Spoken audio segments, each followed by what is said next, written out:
Thank you to the Lee Library for hosting us. Appreciate that. My name is Brandon Chambers. I'll call this meeting to order. I'm facilitator from the Consensus Building Institute. You all might know my colleague Pat Field, who's your usual facilitator. He's fortunately has a conflict for tonight, so I'm stepping in for him. Also joined by my colleague Abby Fulham, who will be helping with taking notes and helping run the meeting otherwise. Maybe let's start off with introductions. Perhaps could we start off with EPA staff, just to introduce yourself and your role on the project. Let's go with the folks in the room first. Dean, you want to go first? Sure. Dean Taliaferro, I'm the EPA manager. Been involved for a long time, since 1998. And I'll introduce next is Annie Laughlin, who reports to me and can describe her role. So I'm the manager of the project managers that work on the General Electric site. I'm just gonna ask everyone to speak up so everyone on the online can hear us. Sure. Thanks.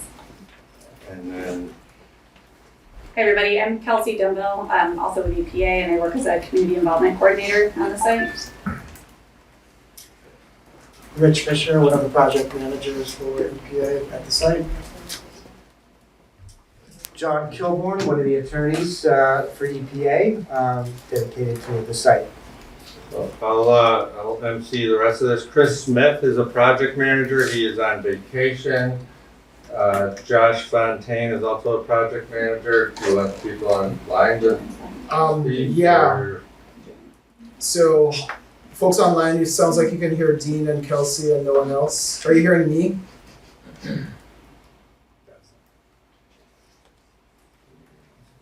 Could someone come off mute and just let us know if you're hearing?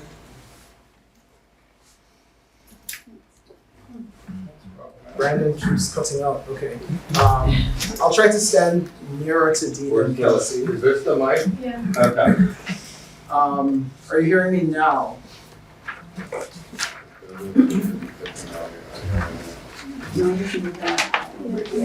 Okay.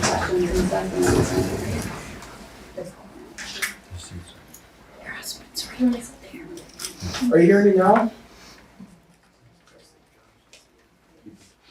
Way better. Okay. Well, Way better. Okay. So we'll just have to pass it around. Yeah. So again, Chris Smith is a project manager on vacation. We do have Joanne Kittrell, I apologize, clerk is behind me, our press liaison, that's the right term. And then on the teams, or on the video, we have Josh Fontaine, who's a project manager. Josh is involved in a lot, including Woods Pond, baseline monitoring plan, and a lot of the dam inspections. So Josh is there. He waved, so that's good. Counselor Conway, I think I saw on there. Yeah. Our senior lawyer, we have two outstanding senior lawyers, Tim Conway and John Kilborn. And Alex Carly Dorsey is on. Another project manager who does a lot with future work and is kind of up to speed rapidly on other stuff, and I'm sure we'll get a lot more work added in and a lot of stuff outside of Rest of the River on the GE facility as well. And Ashlyn is there, sorry about that, Ashlyn. And Ashlyn Brooks, who is our community involvement coordinator, along with Kelsey. great. I think that's it for Is that EPA. everyone? Okay. Thank you. Is Alex up there? Alex is Alexander Carly. So Alex's if there's something wrong with Alex's computer, his camera won't work. It's not his fault. It's not his fault, it's IT. IT's fault. It's always IT. Okay. Thank you for bearing with all the tech issues so far. Perhaps let's ask CCC members and others in the room to introduce yourselves. Let's just do a quick round of introductions with your name and your affiliation. So let's start with that gentleman in the back. Yeah. Sure. Good evening, everyone. I'm Jim Willis. I'm the Executive Director for Tri-Town Health Department, which is the only regional health department in Berkshire County representing Lee, Lennox, and Stockbridge. Okay, just checking, folks online, were you able to hear Jim? No? No, very well. This is Susan Peterson for Connecticut DEP. Okay, folks are not hearing Jim. I'm gonna move this one more time, I think it's, we need it right here, it might work. Folks online, can you hear me now? Yes. Okay. Yes, ma'am. Want me to try again? Jim, could you go one more Sure. time? Speak. Good evening, I'm Jim Willis, I'm the Executive Director for the Tri-Town Health Department, which is the regional health department representing Lee, Lennox, and Stockbridge Boards of Health. Great, thank you. And then Leslie, Okay. I'm Leslie Gassman, the Berkshire Inn. great, and then next to Leslie. So, I'm Sal Angelo, I'm a concerned citizen. thank you, Joan Angelo, resident of Lee. thank you, Patrick White, Stockbridge Select Board. thank you. Nina Ryan, concerned citizen. Kim Herkimer, concerned citizen. Gloria Wesley, Pittsfield resident. Thank you. Sir, Mark Manoli, a Sheffield resident and a local business owner. thank you. Jim Murphy, I'm a citizen. I used to work for EPA, and I'm very interested in the site. So I enjoy coming to the meetings and seeing people I haven't seen in a while. Thank you. Bob Jones, Lee Select Board. Carol Owens, Stockbridge. Hey, Susan. Okay, ma'am? Hello, Susan Peterson again, Connecticut DEP. Okay, sorry, hi, folks online, we're gonna come to you in a second. We're just doing folks in the room. Sir? David Carrington, citizen town. Caroline Young, citizen town of Lee. The Greg Sekenic, reporter of the Berkshire Eagle.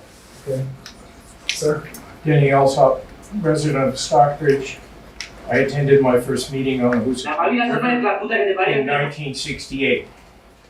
Thank you. Scott Campbell, I'm a contractor for EPA conducting oversight of the project.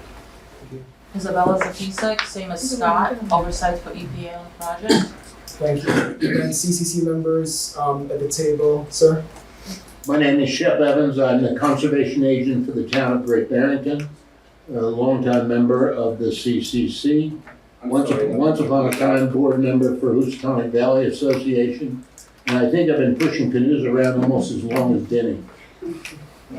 Thank you. Jane Wynn? Jane Wynn with Berkshire Environmental Action Team. Thank you. Josh Bloom, Town of Lee representative, second representative to the Rest of River Committee. Hey, how are you guys? Folks online, could we ask you to just remain on mute or not speak unless we're able to get to you? It's just being a bit confusing. I'm sorry. I just wanted to know if you were okay. Thank you. Judy? Judy Herkimer Heel. Thank you. Charlie? Charlie Champerini, Citizens for PCB Removal. Great, thank you. And then CCC members online, let's just do CCC members. So John Ziegler? Yes, hi. I'm Ziegler, Mass DEP. Good evening. Susan Peterson, now's your time. Well, for the third time, I am Susan Peterson. My camera's like, with Connecticut DEP. Thank you, Susan. I see Channing Gibson. I hate Vegas. Thank you, Susan. Sir, if Kenny you- Gibson, Town of Lennox. Thank Thank you. you, Susan. Thank you. Just good. Sorry, remove that person to the waiting room or remove them from the meeting. Thank you. Tracy, Tracy Ayot. I, Tracy, I am with Connecticut DEP. Thank you. I see Melissa Preventure.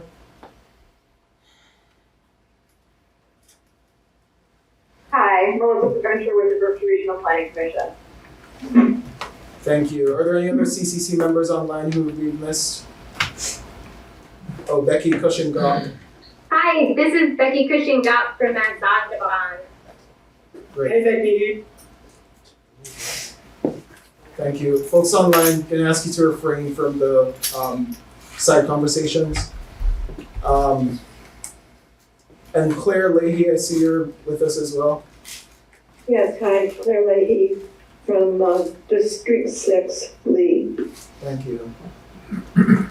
I believe that's everyone for the CCC. I just want to mention before we move on that this meeting is being recorded. It's also being videotaped by Community TV for the Southern Berkshires TV. Television. Access, It's fine. television. Yeah. Public access TV. We have Jack Cowell, who's videotaping. For that reason, we're going to ask folks to limit side conversations in the room. We're going to try to focus on what's going on in the main agenda. Ask the same for people online. Also, people online will ask you if you could limit conversations in chats just to help us have one conversation going on. Also want to mention that, Abby and I will be preparing notes. CBI prepares notes for these meetings in addition to the recording. That's mainly a synopsis of the meeting. It's not a blow-by-blow transcript. The process is that we'll prepare a draft, we share it with EPA and any state agencies who present.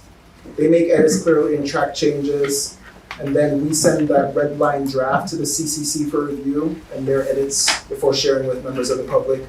And the final version is also posted on the EPA's website. Just wanted to name that. Josh, could I ask you to bring up the slides and if we could look at the ground rules?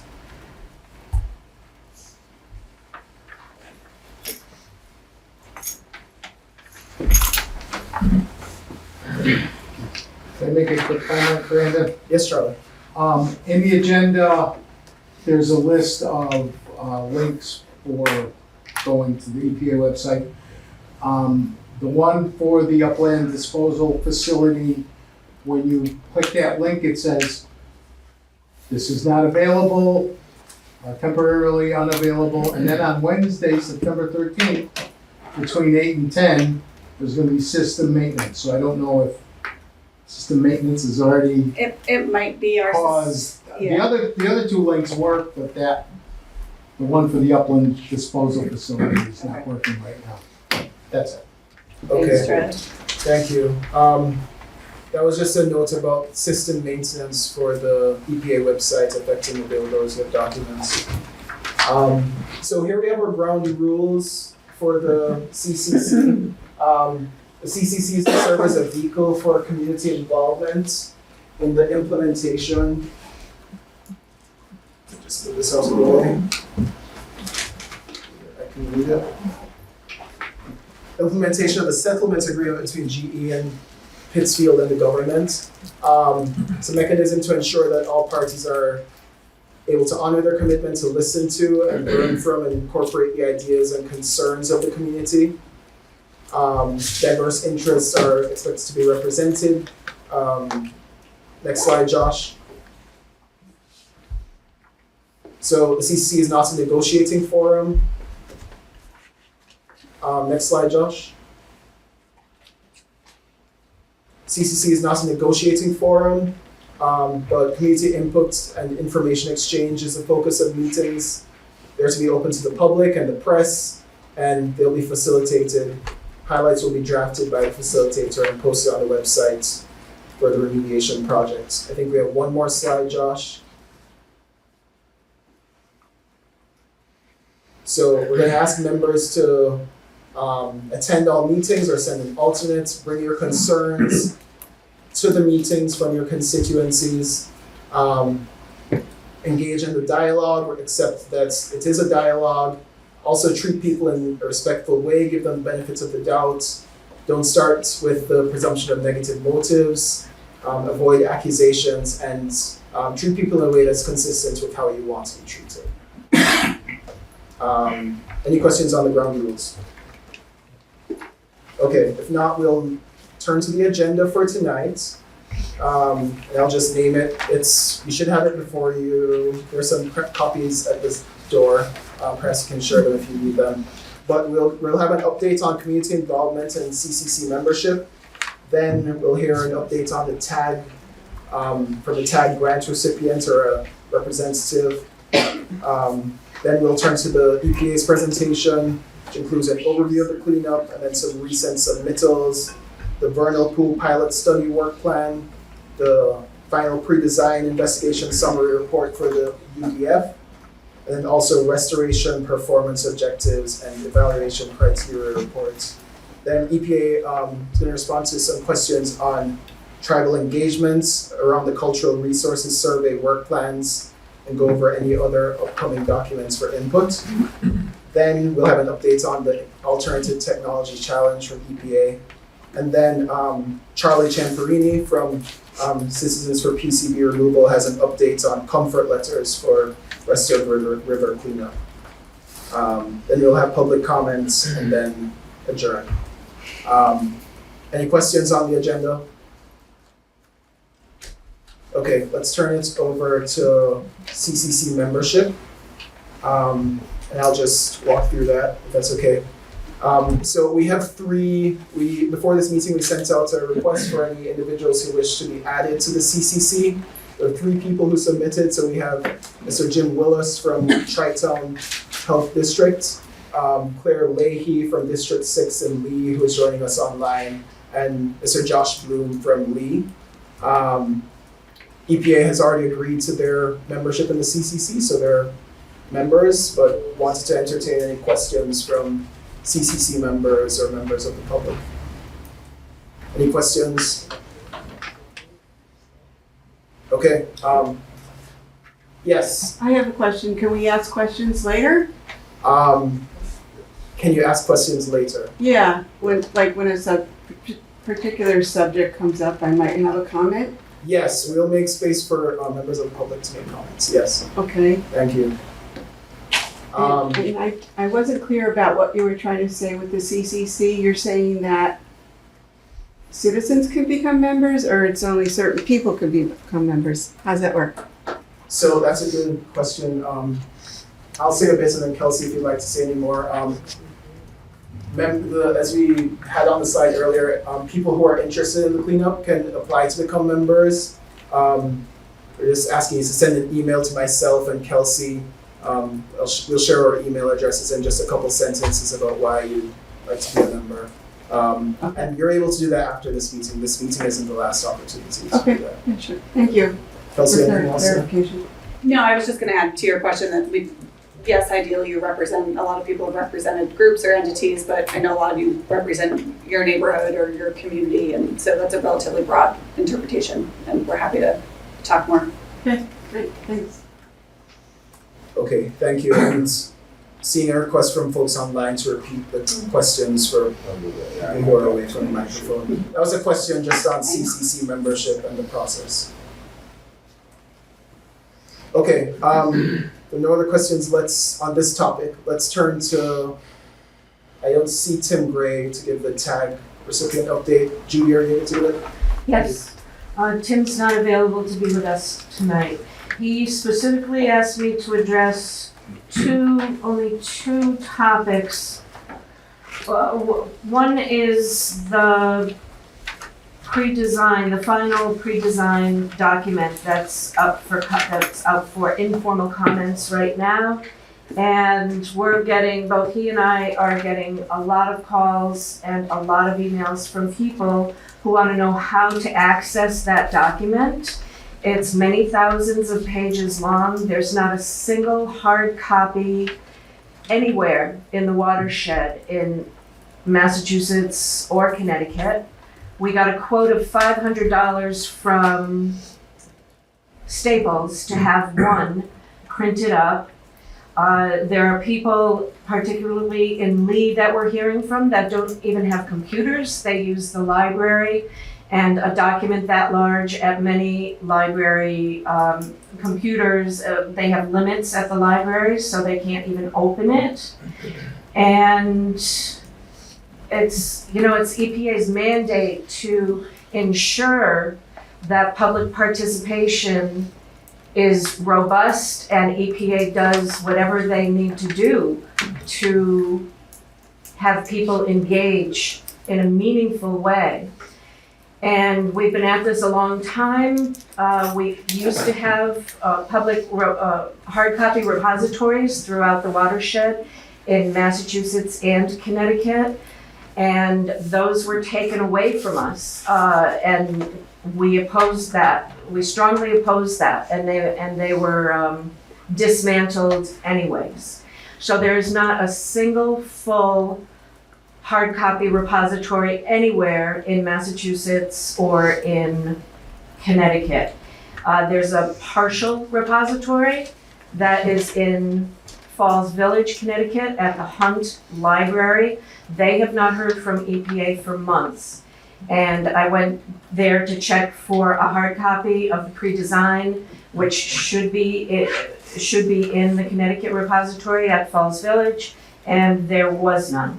I have been told for decades that all we need to do, since the repositories were dismantled and done away with, we've all been told, that we just need to call and ask for a hard copy of the documents.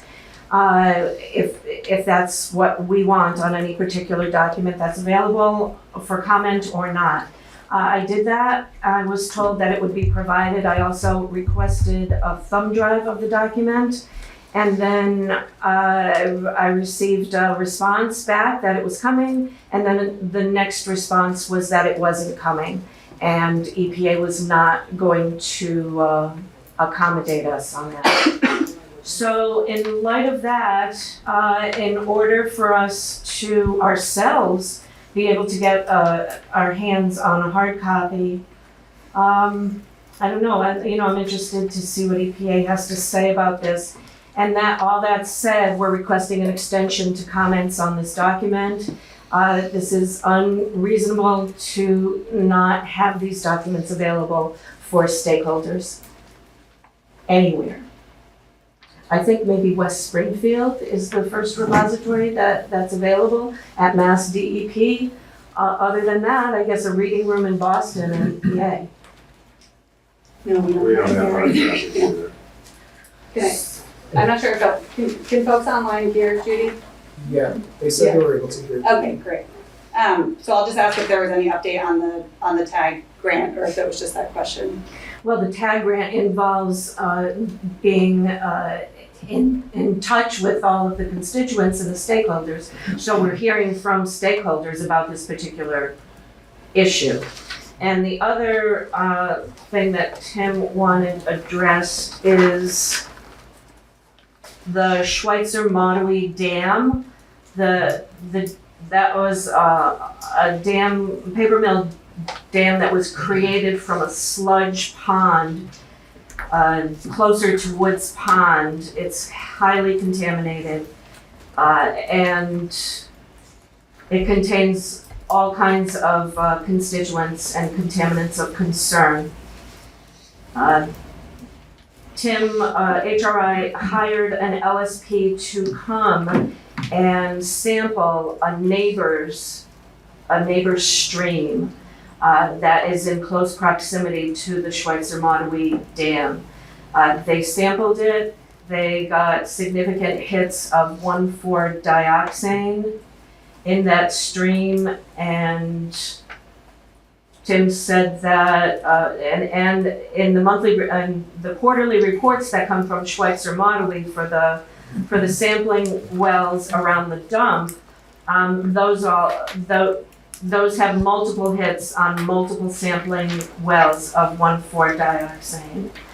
So this dump that has the solar panels on top of it is below where the proposed UDF will be placed.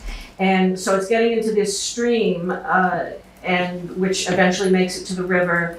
And because the monitoring wells that are outside of the Schweitzer-Montague dump, there are wells that are situated outside to see if there's any migration. Those are getting hits of 1,4-dioxane also. So Tim is questioning whether there's a plume under that dump, which is a good possibility. And those were the two things he asked to be addressed. Thank you, Judy. Any questions on the tag updates? Can we respond to? Sure. And folks in the room, folks online are just asking if you could state your name and affiliation before you answer. Sure. This is Kelsey Dumbo with the EPA Community Involvement Coordinator. So to Judy's point, no, there are no longer hard copy repositories where we send documents. It did used to be that every EPA site, Superfund site, had a repository, usually a local library that housed all the documents. I don't know exactly when we did away with that, several years ago, mostly because the libraries couldn't handle housing the documents and people weren't accessing them. The requirement is that they have access to the internet where they can access these documents. So that has not been an issue. That's the same on every site. It's how we approach documents. They're all available. That said, we have offered occasionally for folks that don't have access to the internet, can't get to the library, we can share documents. We're not in the process, not going to be sending 3,000 plus page documents. This one in particular, we did look at, and I think it was the first 33 pages of it is where the meat of the document is. There's a lot of tables and information in these documents. I would suggest if people are interested in reviewing it, I would think you could probably print that out much more reasonably. And if there's questions beyond that, we can answer that. I will just note that, we did engage back and forth on this, Judy, you and Ashlyn, and there was never, we got the request for the thumb drive and the documents, and no one ever promised that it would be sent. I think we were trying to look into the document itself and make a suggestion on the best information to pull from that. I would also just note that if there is a tag expert that wants to review, I would assume that they're being funded and they could probably print out said documents if they want them. No promise was made. Ashlyn just said she didn't see a problem with it and would go ahead and attempt to have that happen. That's fine. I think probably before realizing the length of the document. Yeah. I think that was it. Okay, great. Kelsey, also when you're speaking, can you just face the all? Speak there instead. Yeah. Thank you. So this is Dean Taliaferro. I'll address the second question. I think you were referring to the Schweitzer Modwe landfill, not the dam, but is that correct? The landfill? Yes, what did I You say? said dam, which is fine. I just wanted to make sure I have the right topic. No, it's the landfill, Right. unlined landfill. Right, so just two things on that. One, we've talked about that before. It is not part of the federal site. DEP has that under their jurisdiction under solid waste. John Ziegler has spoken about it many times, and I can ask him if he wants to speak about it again. Just one point of clarification, if there's confusing, the chemical 1,4-dioxane is a completely different chemical than what people commonly call dioxin, which is, not even a close relative. So it's two distinct compounds. 1,4-dioxane could still have some toxicity, but it's pointing out it's different than what was in Agent Orange, which was dioxin. And John, I know you've addressed this several times. I don't know if you have anything else you want to add. No, I just want to state for the record that Dean's correct. It is a DEP. It's under our solid waste program. There is ongoing monitoring of that landfill. Yes, 1,4-dioxane has been detected in monitoring wells and in surface water.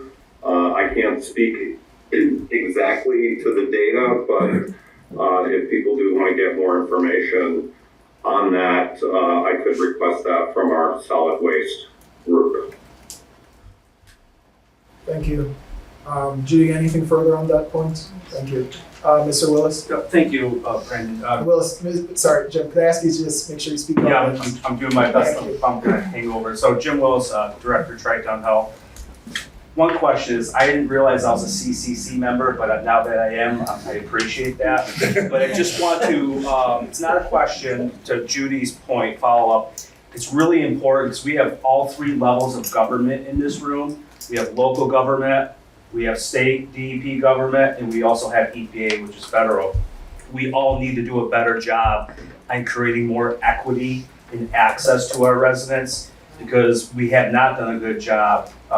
When in 2020, when the public comment period was open again, we were in the middle of a pandemic. So if there are other ways to get access to these documents, whether it's hard copy or online, let us remind each other that Berkshire County is very rural and we still have broadband access issues. And if we're really focused on working together, as stated in the September 11th article, that EPA is willing to talk to anybody, let's make more access and equity for all our residents. So thank you. Thank you. Anything further on the tag update? Claire?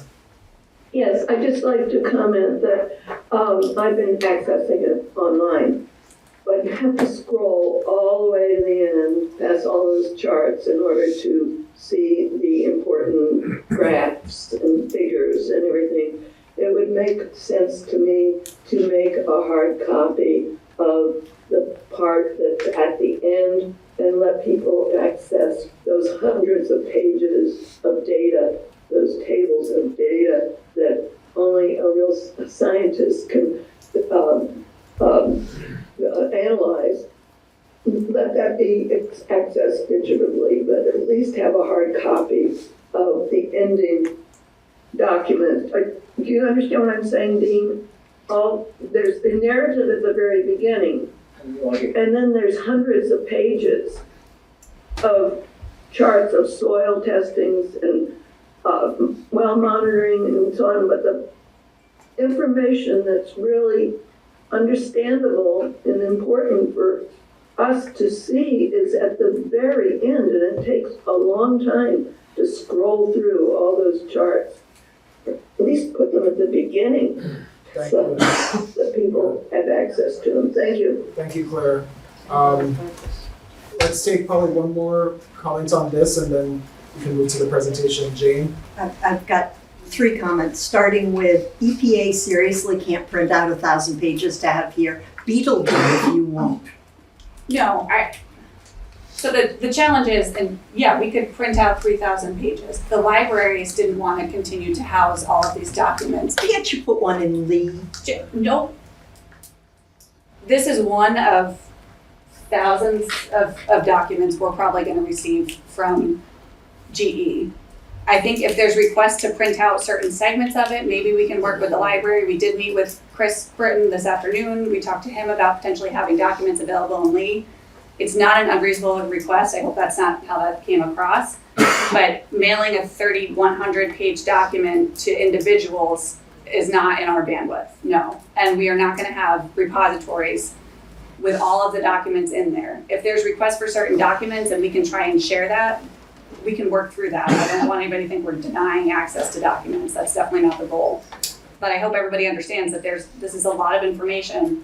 I'm not going to read through that. I don't understand it myself. Like Claire said, I think, some of it certainly. So maybe there's a follow-on conversation to this, and we will, as a follow-up to tonight, we're going to look through this one document and we can find a way to get a hard copy printed. That's not the problem, and certainly GE should be paying for it.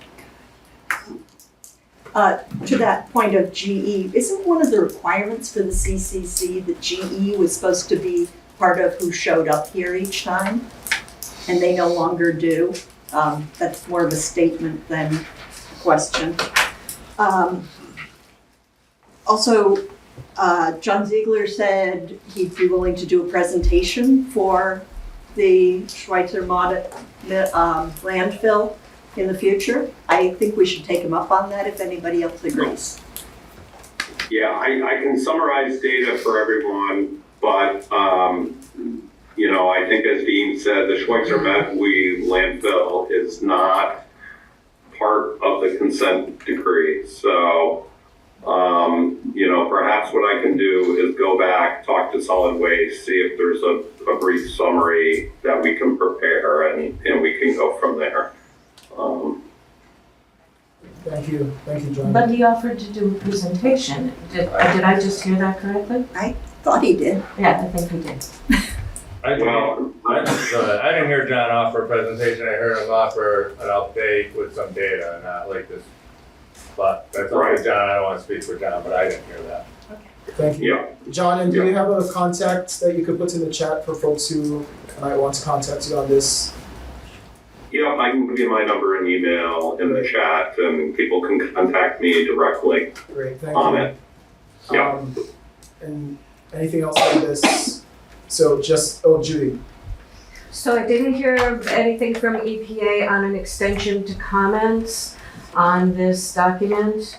And if they're not going, whatever EPA says right now is what it is. But everyone in this room, if you plan on making comments to the final pre-designed document, you should write into Dean or John or Tim Conway or Kelsey and anyone else that you can think of and request an extension to comments. Ask for as many days, months that you want. But in the absence of having the ability to have this document in hand to review, or at least one in, a handful of libraries in Connecticut and Massachusetts, it's kind of a lost opportunity and a lost exercise. Thank you, Judy. Josh. Hi, this is Josh Bloom from Lee. I wanted to go back to the issue of the TAG grants. I had a meeting with several members of the EPA that are at the table earlier this month, and it came to my attention that the TAG grants are supposed to be used for NGOs, for a specific NGO to be reviewing documents from the EPA, and that has not, as in this 1,000+ page document, to have an expert consultant be brought in, and it has been brought to my attention that that has not happened for a while, and that the TAG grants have not been used for that purpose, and that we as citizens have not had the benefit of that expert consultation and review of those documents. I brought that to the attention of HRI. I got a response that I don't have a full explanation. I don't understand it fully, but I wanted to ask if there's anybody representing HR, anyone who is on the board of HRI here to address that.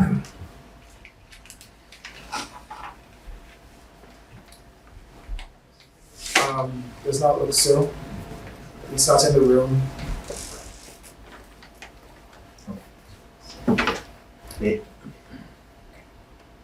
Thank you. Is that all, Josh? I mean, I would let the EPA have a second word on this since they seem to have concern about it. Well, Can we take a minute to explain the tag, since there might be some new people in the room?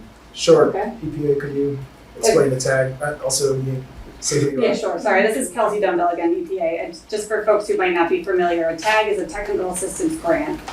They are given it's funding through EPA, given to typically a nonprofit organization.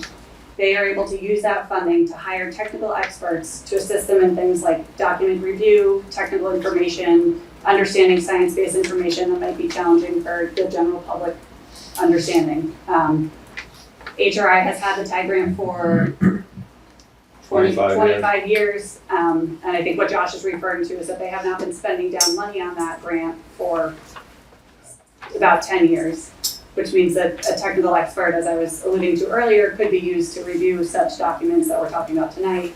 And those documents would then be available to the public, summarizing the really technical issues that are difficult for not only the public, but sometimes even, experts in the field to understand because they are so lengthy. So there's only one tag that is allowed per site, and it has been used at HRI. Thank you.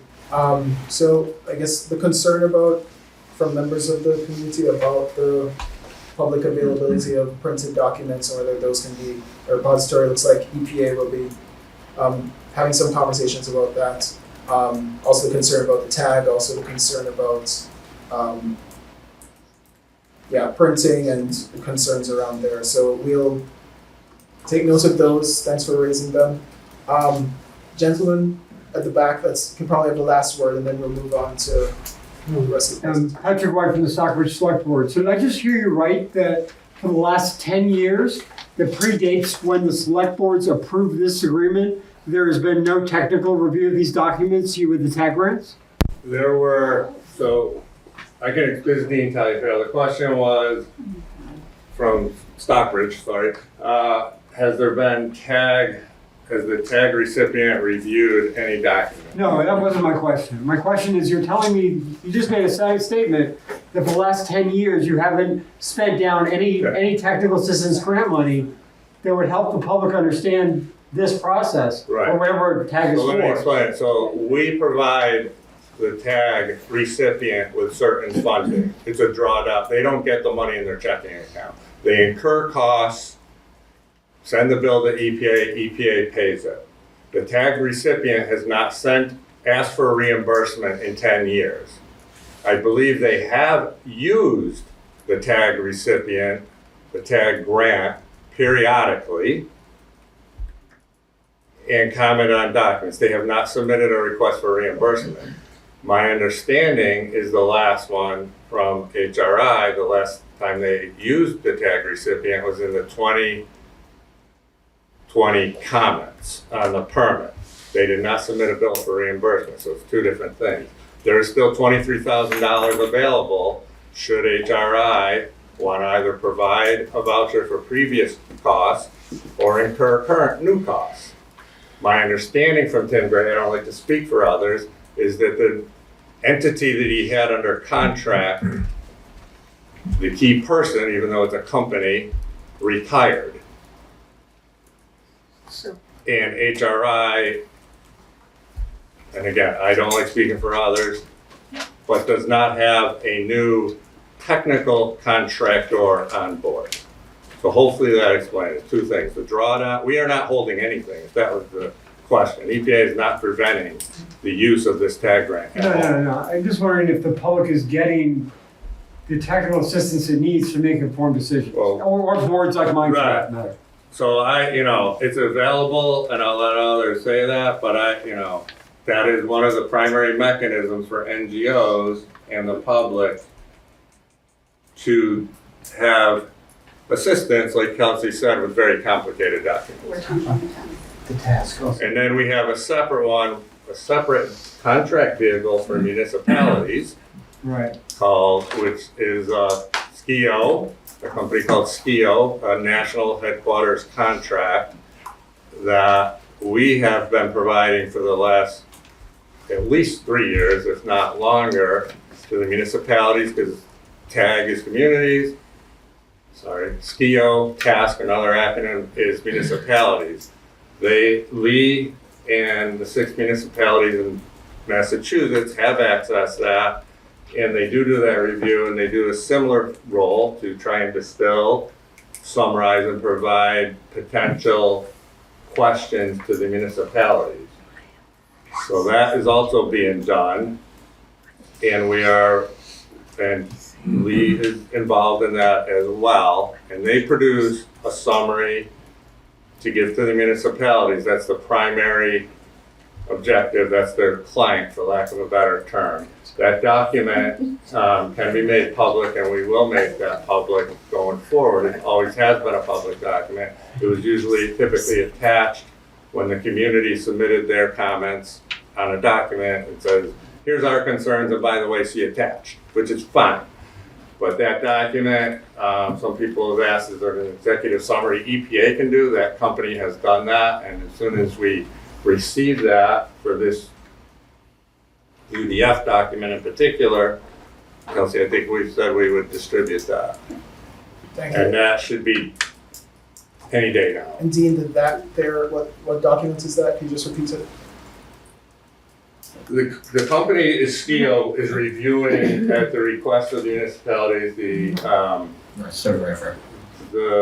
upland disposal facility, whatever the name of it is, a pre-designed document. Okay. That's what they're reviewing. They typically do a summary and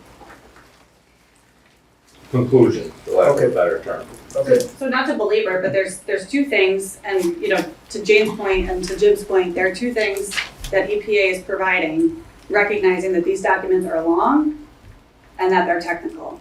One is a resource to the municipalities for them to provide comments in summary documents that are understandable to the elected officials and the public. Those will be shared with the public. And the other is through the TAG grant, which is housed with HRI right now, for them to do the same thing. And the idea of that is that one is through an EPA hired contractor, and the other is through a contractor that's hired by the environmental group. So there are different experts sharing opinions. We like them to be the same, but we also like to Jim's point, be transparent and open and allow experts to review documents and information that we're putting out there. Hopefully that's understandable. If it's not, feel free to follow up with us. Okay, Judy had a response or a comment. Judy.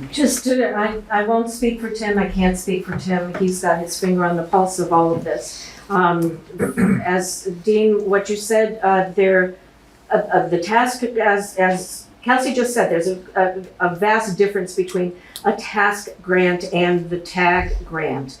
There is, Dean, there is a person lined up, has been for a while, and there is much more to this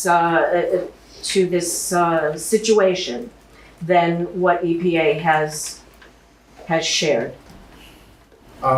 Thank you. I'm gonna ask. I'll be very brief. Thank you. Jim, Tri-Town Health. I just have one question on the TAG grant. It sounds like it's a reimbursable grant from EPA, am I correct? Because I deal with grants every day. Is there a duration on the recipient, or is this like a constant revolving door where other, it's nothing against HRI, I'm just understanding the functionality. Because if it's been going on for so long and we're not using the resource, I just want to know the duration of the TAG grant. So the duration, I believe, it's probably a 5-year duration. There is a duration, I think, when it was coming up to expiration, either our side reached out to Tim or Tim reached out to our side and it was extended. So it doesn't mean it can't be extended, but I'm sure somewhere there's a duration. And yes, it is reimbursable. The money sits with EPA until the voucher comes in. Thank you. Okay, thank you. Gail, is it? Yes, right. Gail Cerisia, resident of Lee. I have a couple of comments. I agree with Judy Herkimer. We'd love to have a presentation on the Schweitzer landfill or on the data that you have provided, the vast tables of data. That would be really nice if you could, somehow go through some of that stuff with the public. And the other question I have to ask, the way I understand it, HRI has been hiring consultants, but just not getting reimbursed through the TAG grant. That's my question right there. That's fine. They again, Tim's not here. They had a contractor under contract. The person who signed the letter was named Peter Defer. I forget his company. I know Peter Defer on behalf or in connection with HRI submitted comments on the 2020 permit. I believe that's the last document that I've seen from the TAG recipient. Okay, And somewhere when after did the that- new documents start? I just came into this game in 2020 when I found out my town was gonna wind up with a dump, okay? And so I don't really know the history the way you all do, but it seems to me if it was all an executive session, everything that was being discussed was possibly in executive session, so the public didn't have it. Did HRI have access to it? I know that they were supposed to be at the table. They walked away from the table because the agreement was to not tell the public what was going on, so they didn't want to do that. So what I'm trying to find out is HRI getting a bad rap here, or is, are they on top of it? They have somebody making comments and they're just not getting reimbursed, or what is the deal? I'm not trying to give anybody a bad rap. The question was, there is a TAG grant right now. I don't want to say suspended. They do not have a contractor on board. That's just And that huge document just came out. We've been looking at documents that really gave us no information. It was kind of a lot of fluff, if you ask me. So we'll tell you later. We'll tell you at the final design all the details. I mean, we asked for just basic information like what resources were on the site, and we were blocked, totally blocked by EPA. Mr. Fisher had a great big hand on it, so did Berkshire Regional Planning. Everybody was involved, and I didn't have a clue what was going on and why that was even all happening. Because to me, it just made sense to at least know what resources were on the site.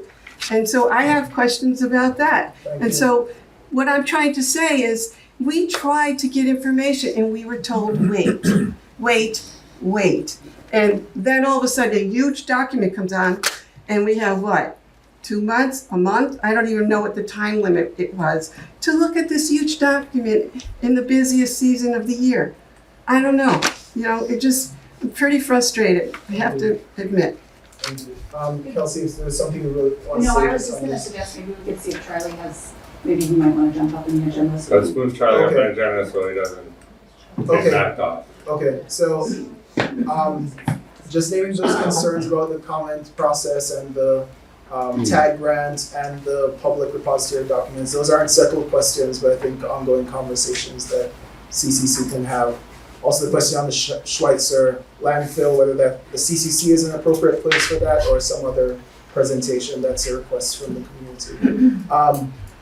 On our agenda, we have at 7:35 a presentation from Charlie Cianfarini. I think the request is that we move that up in the agenda, then get after that to the EPA's presentation. That's okay with you, we just wanna make sure. Yeah, no, We don't want you to get shut out. Sometimes the meetings run long. I appreciate that. And I think John would agree it's an important issue. Charlie, just gonna ask, if you could just state your name, your organization, and I know you have a loud booming voice. Do you wanna move that closer to me? Or do you want me to Why go don't you down? go down here? If you could come down here, sorry. Look at that, I'm gonna sit in the middle of EPA, everybody. Charlie, I'll pray for you. There's a lot of chords, just. I got Dean's computer too. Charlie Cianfarini, Citizens for PCB Removal. There was an issue that came up many years ago when my wife Barbara was the executive director of CPR, and she worked with Tim Conway about an issue because of because of residential cleanup in Pittsfield. So I'm going to read this, and then we can have some discussion.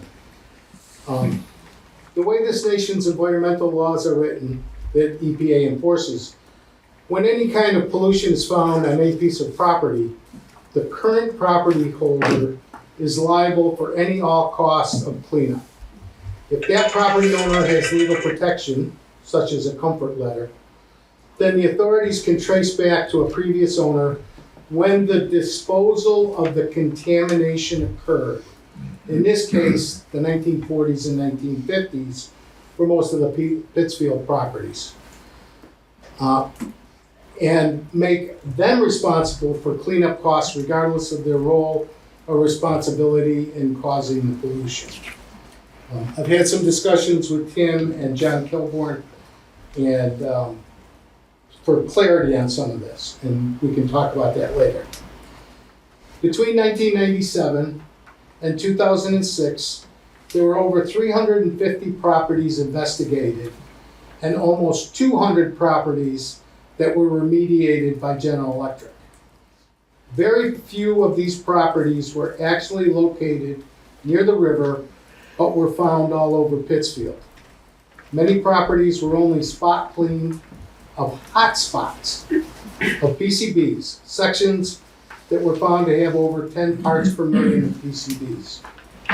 And then the rest of the property was averaged out, a method for declaring properties clean that we environmentalists have found offensive to meet the minimum government standards at the time. That means that more contamination at low levels is potentially there, but by a complicated math formula, it is deemed safe. If more contamination were to be found, another hotspot, for example, or if the standards for clean were to change, also highly likely as more research shows PCBs to be far more dangerous to human life than first suspected, then the EPA could order a further cleanup of that property.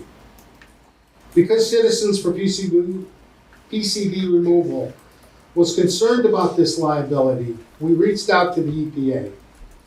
The solution they finally offered is a government federal comfort letter that also lets the current or former property owners off the hook for the PCBs if their properties were cleaned up to the current standards under the consent decree. The letters were written, issued by EPA, and, quote, must be specifically and personally requested by the current property owners. The letter will be issued in the requester's name and is not transferable. The next owner, should the property be sold, must request the same for themselves. We also urge, I'm going to skip this paragraph and get on to the last. As the rest of river work progresses, I encourage any residential property owner that had any remediation of PCBs by GE since the beginning of this project to reach out to EPA lawyers in Boston for such a comfort letter from EPA.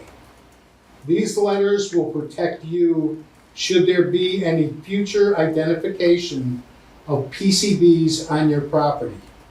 You will not be responsible for the cost of remediation at that time. Without a comfort letter, it could result in liability for the current property owner. I'm also more concerned about properties along the rest of river as work progresses, especially because they are not automatic and must be requested. Because so much PCB contamination will be left in the river, the likely recontamination of those properties adjacent to the river may occur due to future flooding. You can contact John Kilborn or Tim Conway. We can get you their email addresses, also phone numbers. You may also reach out to me should you have any additional questions about these letters or other issues concerning any of the past, present, or future cleanup procedures. I may be contacted at, this is an email address, cpr-berkshire@outlook.com. And I feel that these comfort letters are important. I also feel, and we can have discussions with John and Tim, who is up there on Zoom. We tried in the past to get a list of the different property owners who had remediation. And we're told, well, you know, those people, that's sensitive to them, they don't want publicity. The sad part is, out of those 200, I bet that the EPA did not issue more than 5 comfort letters. Maybe 6, maybe 7. But out of 200, that's insane. I think it should have been automatic that those property owners were at least told of the possibility of a comfort letter to protect them. And I'd like to see something go forward where they are, you know, a little more automatic. Now, John mentioned earlier that the EPA has a policy about protecting residential property owners. And I did look on the EPA site, and it has to do with Superfund sites. And while yes, this may have started out as a Superfund site, it kind of moved because of the consent decree, and it's been, you know, it's not, I don't know if the EPA would say it's a Superfund site anymore. So that's one of the questions I would have for the 2 attorneys. But I'd like some comments about this and see if we can try to make it a little more automatic, a little more protective for the people who have essentially been victimized by General Electric for a very, very, very long time. And I always want GE to be the one responsible for ultimate cleanup of the PCBs they put on our properties, they put in our river, they put in dumps in our community, and that they ultimately are the ones that pay for everything to get these cleanups. Thank you. Thank you. Thank you, Charlie. If we could turn to EPA to give. I'll let Dean come back and I'll talk louder. Yeah, I'll get in a hot seat We'll ask now. EPA to respond, and then we'll open it up for any comments from CCC members of the public. Just a quick reminder to say your name into the owl before you start to comment. Yeah. So John Kilborn, counsel for EPA, just some background on the situation that Charlie is good to let people know about. Under the Superfund law, current owners are liable if there's contamination on the property. Current owners are liable. They can be held liable without regard to fault, without regard to whether they cause the contamination. So it is a problem and something, or it can be an issue and something that needs to be addressed as to residential properties. EPA a long time ago in the Superfund program in 1991 issued a national policy that's still valid, that it does not luckily go after residential homeowners for contamination unless they caused the contamination themselves. So there is a national policy in 1991 that says that EPA is not going to go after residential homeowners. That's not the goal of what we want to do in the Superfund program. We do go after, obviously, we do go after the companies that are responsible for the contamination. So, Tim, so in 2000, in response to Charlie's concern, Tim, and this is really thanks to Tim and his work, he worked through headquarters, and we issued a regional policy that's specific to the GE site, regardless of whether we call it a Superfund site or not, that states that we, at the request of the property owner, for people who have had PCBs sampled on their property or remediated, we will issue a comfort letter, as long as they haven't caused the contamination, that talks about this, that says that our national policy will apply to that property owner. So and we can make sure this is on our, I'm sure it's on our website already, but we have it. It was this letter. It was a letter to the CCC members dated November 1, 2000, and it attaches. It is a two-page letter with our policy that we're not going to hold current residential homeowners liable, and it attaches a draft letter that we issued to folks. So that was in 2000. Charlie, you're correct. To my knowledge, we haven't issued too many of them. The fact that we haven't issued a letter to someone, though, does not mean the national policy doesn't apply. But if you're a homeowner and concerned about liability, it'd be better to get the site-specific letter from the EPA region stating that the national policy will apply to you. So there will be residential properties cleaned up as we're going forward. I think you're good to raise this concern, and I want to talk to Tim, but I think the idea of making sure that if we clean up a residential property owner in the work in the rest of the river, that they should know about this policy, and they can ask us for a comfort letter if they so choose. Tim, I don't know if you want to add something or correct any of my mistakes. You covered most of everything I could say, but yeah, I think that's right on. Both what Charlie and John said are right on point. Yeah, it was prior to this site being really getting to the consent decree stage. In other areas of the country, we worked on projects where the person that we were holding responsible, the company, that did the disposal, had tried to pursue other people saying they were theoretically responsible or liable. And so EPA and the Justice Department came up with a policy to help out people who were residential homeowners who were put in that spot, and it has been successful. I had used it just prior to this project. I'd used it on a project on the Cape with contaminated groundwater, and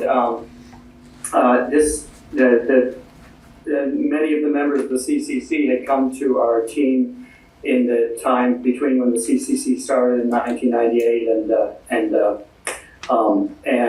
when the consent decree was entered, Barbara chiefly among them, and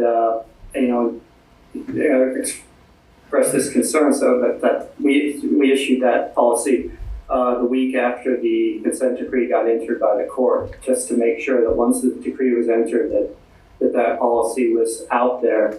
And I'm the one who made the decision that Charlie points out his disagreement with, which was to make it an automatic process where we would automatically send a comfort letter to anyone who owns a property in that particular area. I felt that was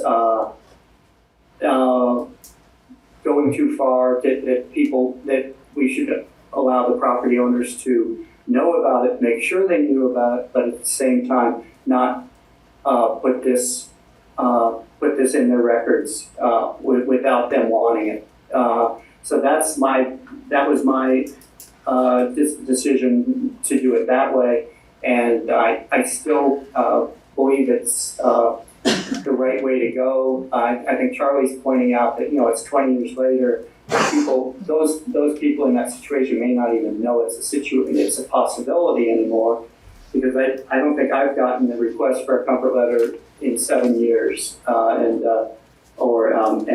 Dean and John I don't think have gotten any other than what I'd seen then. So if we should get the word out, but I still would urge us not to change the idea of it being something where the property owner has the decision on what they do with this. So Thank you. Claire. Thank you, Tim. Let's go to Claire, and then we have a comment from Judy in the room. Claire and James. Claire, you're on mute, Claire.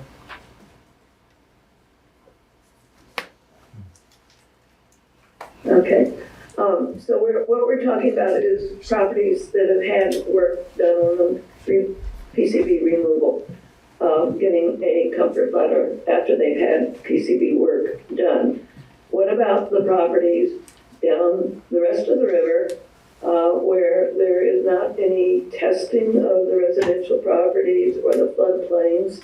And then we have heard from from the EPA that if there is any construction on or work that's planned to be done on any properties near the river or in the floodplains, we have to immediately let the EPA know, and GE and the DEP. But that makes me feel like I'm a house near the river. I could potentially have PCBs on my property, but I'll never know. And someday we may want to sell our house, and how are we protected from future lawsuits for people that buy our home and find that it has PCBs? Thank you, Claire. Is there a response to that, John? Sure. So Claire, John Kilborn. The issuing of the comfort letters under this policy will apply to people who've had cleanup or where sampling for PCBs have occurred. The national policy stating that EPA will not pursue residential properties applies to all properties, whether they've been cleaned up, sampled, or not sampled. So a property downriver in Connecticut, for example, that's not sampled, still, that national policy will still apply. So we should apply for a comfort letter then? Well, no, as I said, we will issue the comfort letter if there's been PCB cleanup or PCB sampling. So if there's not PCB sampling or PCB cleanup, we're not intending to issue specific comfort letters, but the national policy will apply, and it applies to all residential properties. And that's a policy stating that EPA will not pursue residential homeowners. Then I don't understand why there's not any PCB sampling of residential properties and floodplain properties beyond an area in section reaches 7 all the way down through Connecticut, when there is a possibility that there are PCBs on these properties. We are close to the river. We're only few hundred feet away from the river. We have a cellar that floods. I think that we should have I think we should be tested for PCBs, but there's no indication that this is going to be done. I find that's really quite unfair when other properties up the river have been covered through the consent decree and for the rest of the river cleanup. I don't know if this was a change in the revised rest of the river cleanup, but it certainly seems very, very unfair. Thank you. So that's a question on sampling. Is anyone EPA who? I'll get the rest of the question. Okay, let's Claire, we'll get to the rest of the questions on the comfort letters themselves. Judy? Judy Herkimer Heel. This is a particularly wonderful thing that happened on the river. Beautiful legacy for Tim Conway to have been involved with, and also Barbara Ciamferini, Charlie's deceased wife, who represented the Citizens for PCB removal. Without Barbara, the comfort letters would not exist. And this is one of the rare examples at this site that when EPA actually will work with stakeholders, that things happen in a good way and compromises are made. But that hasn't happened in a long time. And maybe we can return to that someday. Claire, you're very right about everything you said, and we are going to be working on floodplain properties, disseminating information on how to have your own floodplain properties sampled in an official manner that EPA will recognize. And that's going to be throughout the rest of river. And because you should not anticipate or expect EPA to force GE, because GE will fight. And, they always win. So we have to make certain that the property owners, particularly in the floodplain, particularly during these times of very high water events, that your properties are tested so that you can find out, you can be assured, and you can get a comfort letter as needed. Thank you, Judy. Jane? Jane, if you could say your name. Jane Witt, Berkshire Environmental Action Team. John or Tim, what weight of law does a policy have? It's not a regulation, it's not a law. How quickly and easily can it be reversed, and how will people know if it's reversed? So, the John Kilbourne EPA Council. So, this is a policy that applies to EPA enforcement actions. So it would involve EPA holding a property owner responsible or liable for the cleanup. So EPA issued this in 1991, and it's still effective. And what it is it's a policy of EPA's enforcement discretion. So it is not a law. It is not a binding regulation. When EPA enforces a law, it has the discretion as how it's going to enforce the law. And so when when EPA was developed as the Superfund program advanced, EPA realized it's not the right thing to do to go after residential homeowners. So this is why it formally published this policy of its enforcement discretion. So to completely answer your question, yes, EPA could overturn it, but it has not done so, and I wouldn't expect us to do so, but you asked the status, and that's the status. And that's with current staff and current politics. So yes, it can be overturned at any time with no public comment, I believe. That's correct. Second question, will EPA commit in writing to make every residential property owner who receives or has received a cleanup going forward, make them aware of their opportunity to get that comfort letter? We'd be glad to talk. Why don't our team can talk about what our next steps would be in light of our discussions with Charlie the last couple weeks. But I don't think we can commit tonight, Jane. Why don't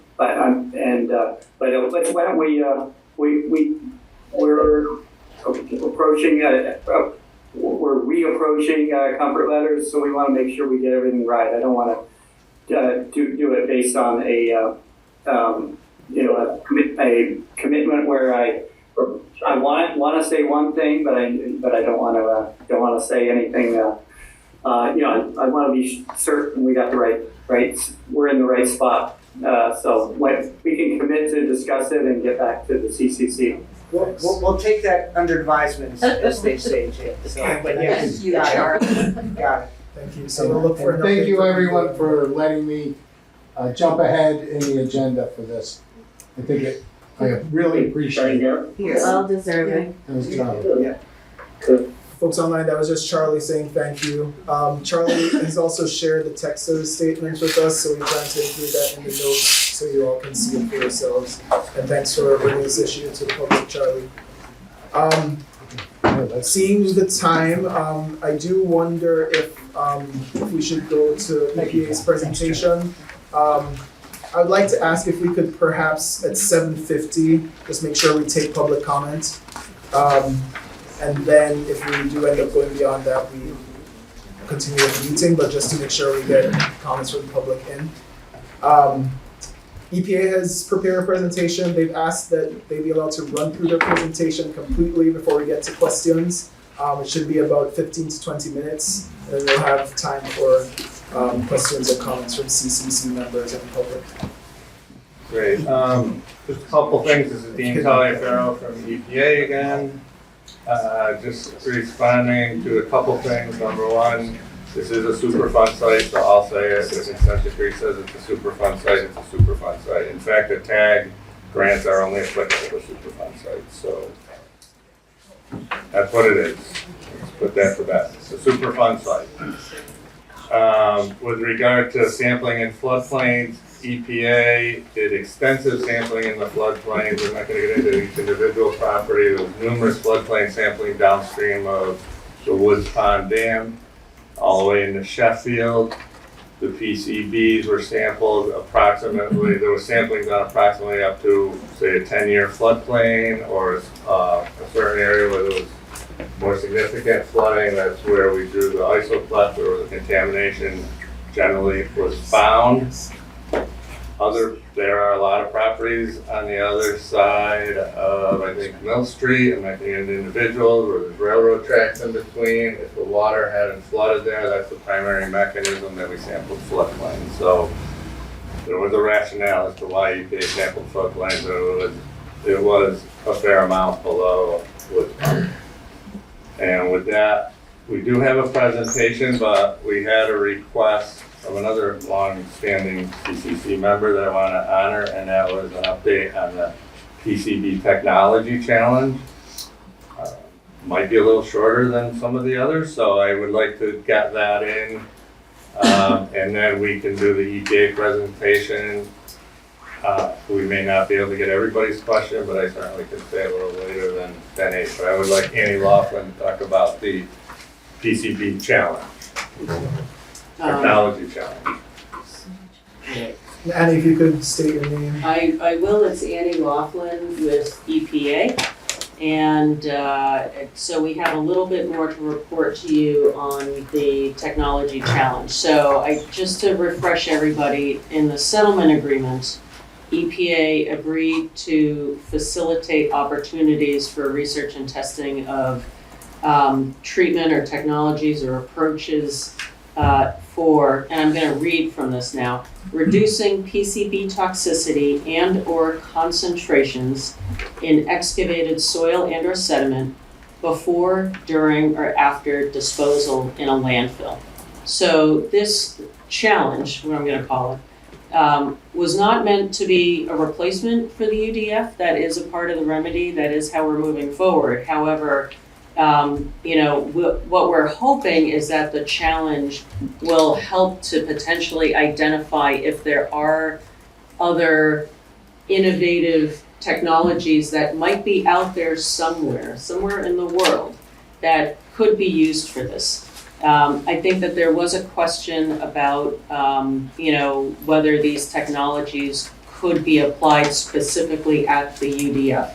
The settlement agreement language is written so that we're specifically looking at reduction of PCB toxicity or concentrations related to disposal in any landfill, not just the upland disposal facility here at the site. Whether or not any technology could be applied to the UDF depends on a lot of things. First of all, the response to the challenge, if anybody comes forward and provides anything. And a lot of the rest of it really depends on timing, when people respond, where we are with remediation at that particular point in time, and also I just want to note that if there is a technology that's identified that, could feasibly be used at the UDF, there is an adaptive management provision in the final permit in which we can ask GE to consider the technology, but I don't believe that we can compel GE to use the technology. And Dean, I'll just ask you to correct me if I'm wrong on that. So one big benefit of this challenge is that, we hope that it will provide us with the ability to engage a global audience of potential people who could solve this problem that we're identifying.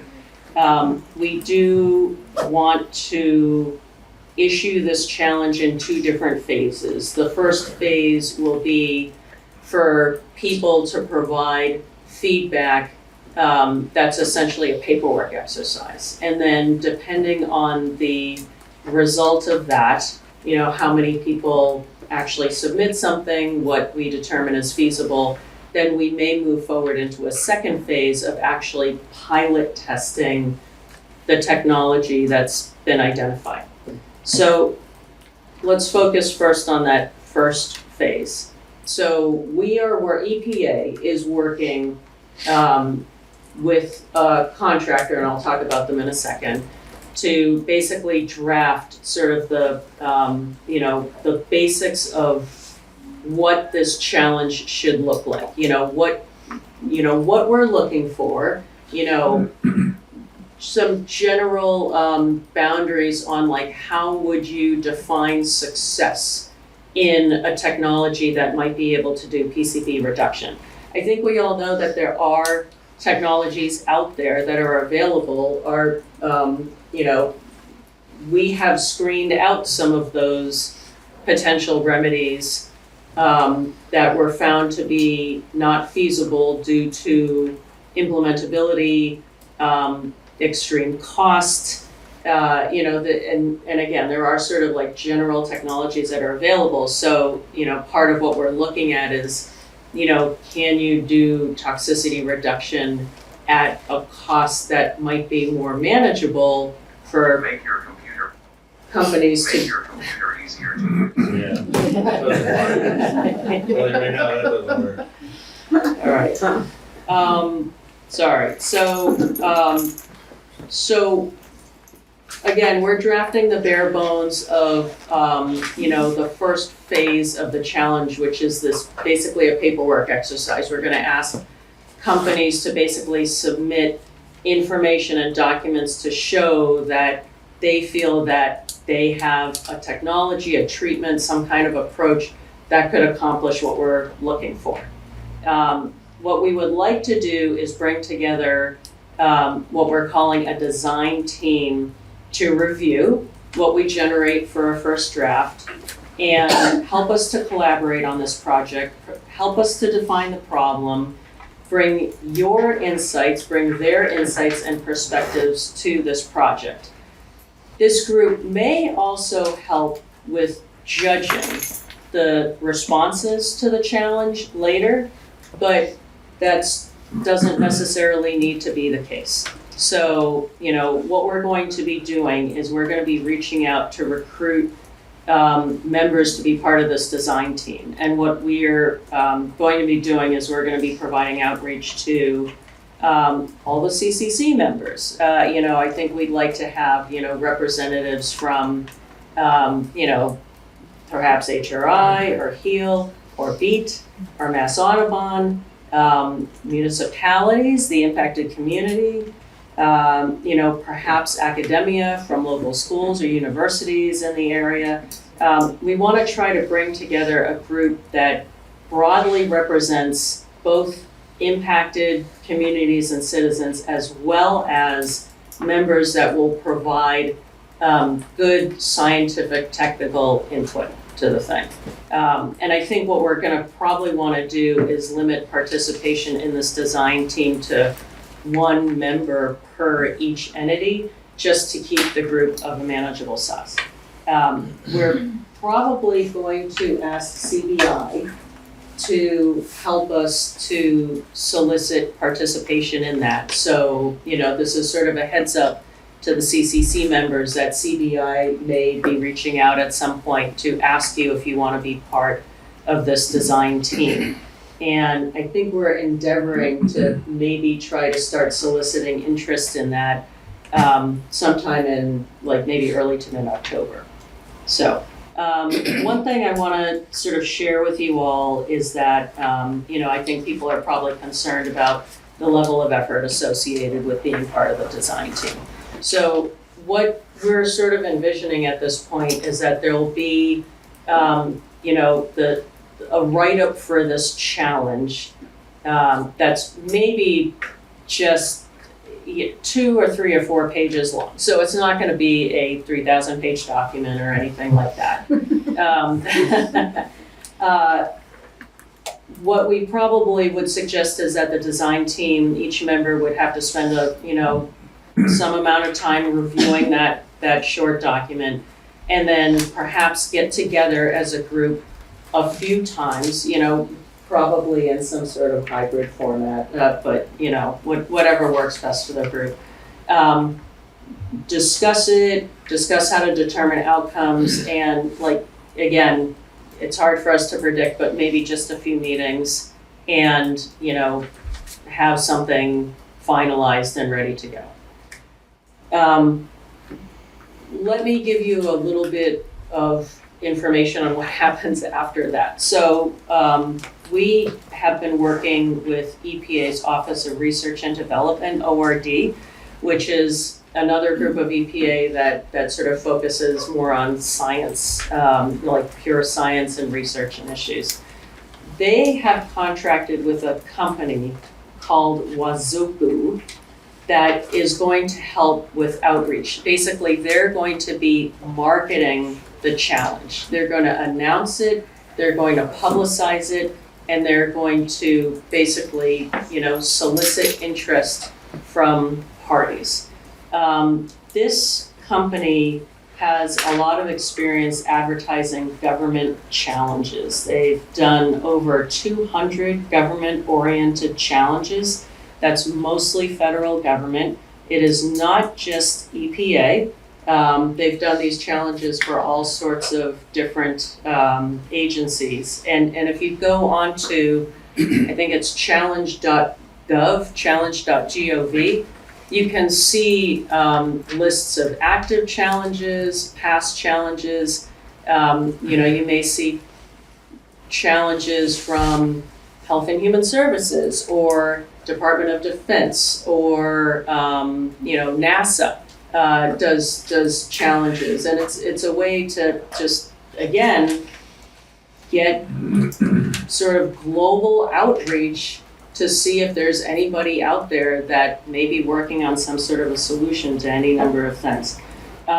This company, Wazoku, does have an existing crowd that basically kind of follows them. They send out these weekly bulletins to, they say, over 100,000 recipients worldwide. They have gotten solicitations on past government challenges from over 100 countries. And, obviously they have awarded, they have selected solvers for a number of these challenges. I want to make it clear that Wazoku does not work for EPA Region 1. It doesn't work for the site team. It wasn't contracted specifically for this site. They're contracting to our Office of Research and Development. Somebody from Office of Research and Development will also be part of that design team. So there will be an EPA technical person that will be part of that. It will not be a member of the site team. Wazoku also contracts to any number of other government agencies, as I mentioned, DOD, Department of Energy, I think some state departments as well. And they basically also, they will use a variety of social media to get the word out on the challenge when we're ready to basically market it. So I'm gonna pause there for a moment and ask if anybody has any questions. Could I ask if we could take clarifying questions on the challenge now? Ask that they be clarifying questions, and we'll make time for more in-depth questions once we get through the rest of the presentation. Are there any clarifying questions from CCC members? There was a question in the chat about how do we propose, where can we find out how to propose a process? You can reach out to Ashlyn Brooks or Annie Laughlin, and their email addresses will be shared. Could you spell Wazoku? Yeah, I can. It's I've mispronounced it many times. Apologies to the contractor. WAZOKU. Wazoku. Okay. Sounds like a Japanese. So we'll make space for conversation on the challenge itself in a couple minutes. Dean or whoever from EPA can turn to you on the rest of the presentation. Thank you. Is there only going to be one recipient to that challenge? So I think that remains to be seen. Sometimes challenges will have only, and I think this is something that the design team can dictate. Sometimes challenges will only have one winner, for lack of a better word. Sometimes, we could say up to 3 or up to 5. I'm not sure if you can have an indefinite number of people. I think that probably makes it a little bit unwieldy. I also had talked last time about the fact that there's usually a prize, like a financial prize associated with these challenges. EPA will fund the prize for this first phase out of its own budget. You know, and it'll be some nominal amount, I think, that needs to be discussed at more length in the future. Thank you. Let's turn now to the rest of the presentations. Who's leading that? So Dean Taliaferro, EPA, I will lead this. I know we're late, or running late. So Josh Fontaine is going to run the slides. I'm gonna try and maybe skip over some or be quick, so bear with us. So just a little bit, going forward where we're at. Like we said, we're in the implementation phase now. Remedy selection is over, so we're in the implementation phase. And let's go to the next slide, Josh. So the permit is final, it was issued in 2020. It generally is consistent with a lot of other Superfund projects. It's gonna take 3 or 4 years to design the remedy. As you can see, we're in 2023, where GE and EPA are still working on the design. And then 13 years to implement, that's after remediation starts. So we're not even up to year 0 yet. So just a brief summary of why we're here. The risks driving the remediation, the permit, this whole process. 3 main risks. Human health is consumption of fish and waterfowl, so eating PCB contaminated biota, both in Mass and in Connecticut. Certain floodplain soils in Mass, if you have an extended period of time, Massachusetts, if you have an extended period of time of exposure, there's a direct contact risk through absorption and ingestion. And then there's the widespread risk, ecological risk to wildlife, mink, otter, osprey, and the ecosystem in general. So for human health, eating fish, and direct contact with the floodplain soil. Next slide. Real quickly, the vast majority of the remediation will be in what we call reaches 5 through 7. That's from the confluence of the river in Pittsfield, Massachusetts, down to Woods Pond. That's the vast majority of the remediation. Downstream of Woods Pond, there's 5 other impoundments, which is areas behind dams. The 5 areas, that are going to require work, depending on additional sampling, is Columbia Mill, a dam remnant, Eagle Mill, Willow Mill. Those 3 are in Lee. Glendale's in Stockbridge. Rising Pond is in Great Barrington. Next. And this is just some of the terminology. I'll probably switch back and forth, so it'll be, to try and be as transparent. We use reach name, 5A, that's the 5 miles in Pittsfield. The other one I'll mention, sometimes we'll say reach 6, that's Woods Pond and the abutting floodplains. Next. So as far as schedule, this is the implementation schedule, just to give some perspective how long this project is anticipated to be and what you can expect in, say, the next 5 years. So the first thing that has to happen is construction of the upland disposal facility. Otherwise, you can't start the remediation of the project. Very roughly, that's scheduled to occur sometime later in 2024, so late next year. The very earliest, the sediment remediation and reach 5A, again, that's the Pittsfield reach, would be in 2025, so that's year 1. And then Woods Pond, maybe 2026 or 2027.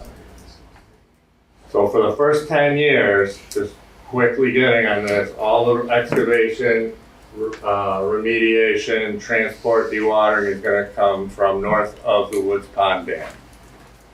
The other reaches, the downstream reaches are well out into the future. Next. Gonna try and go quickly here.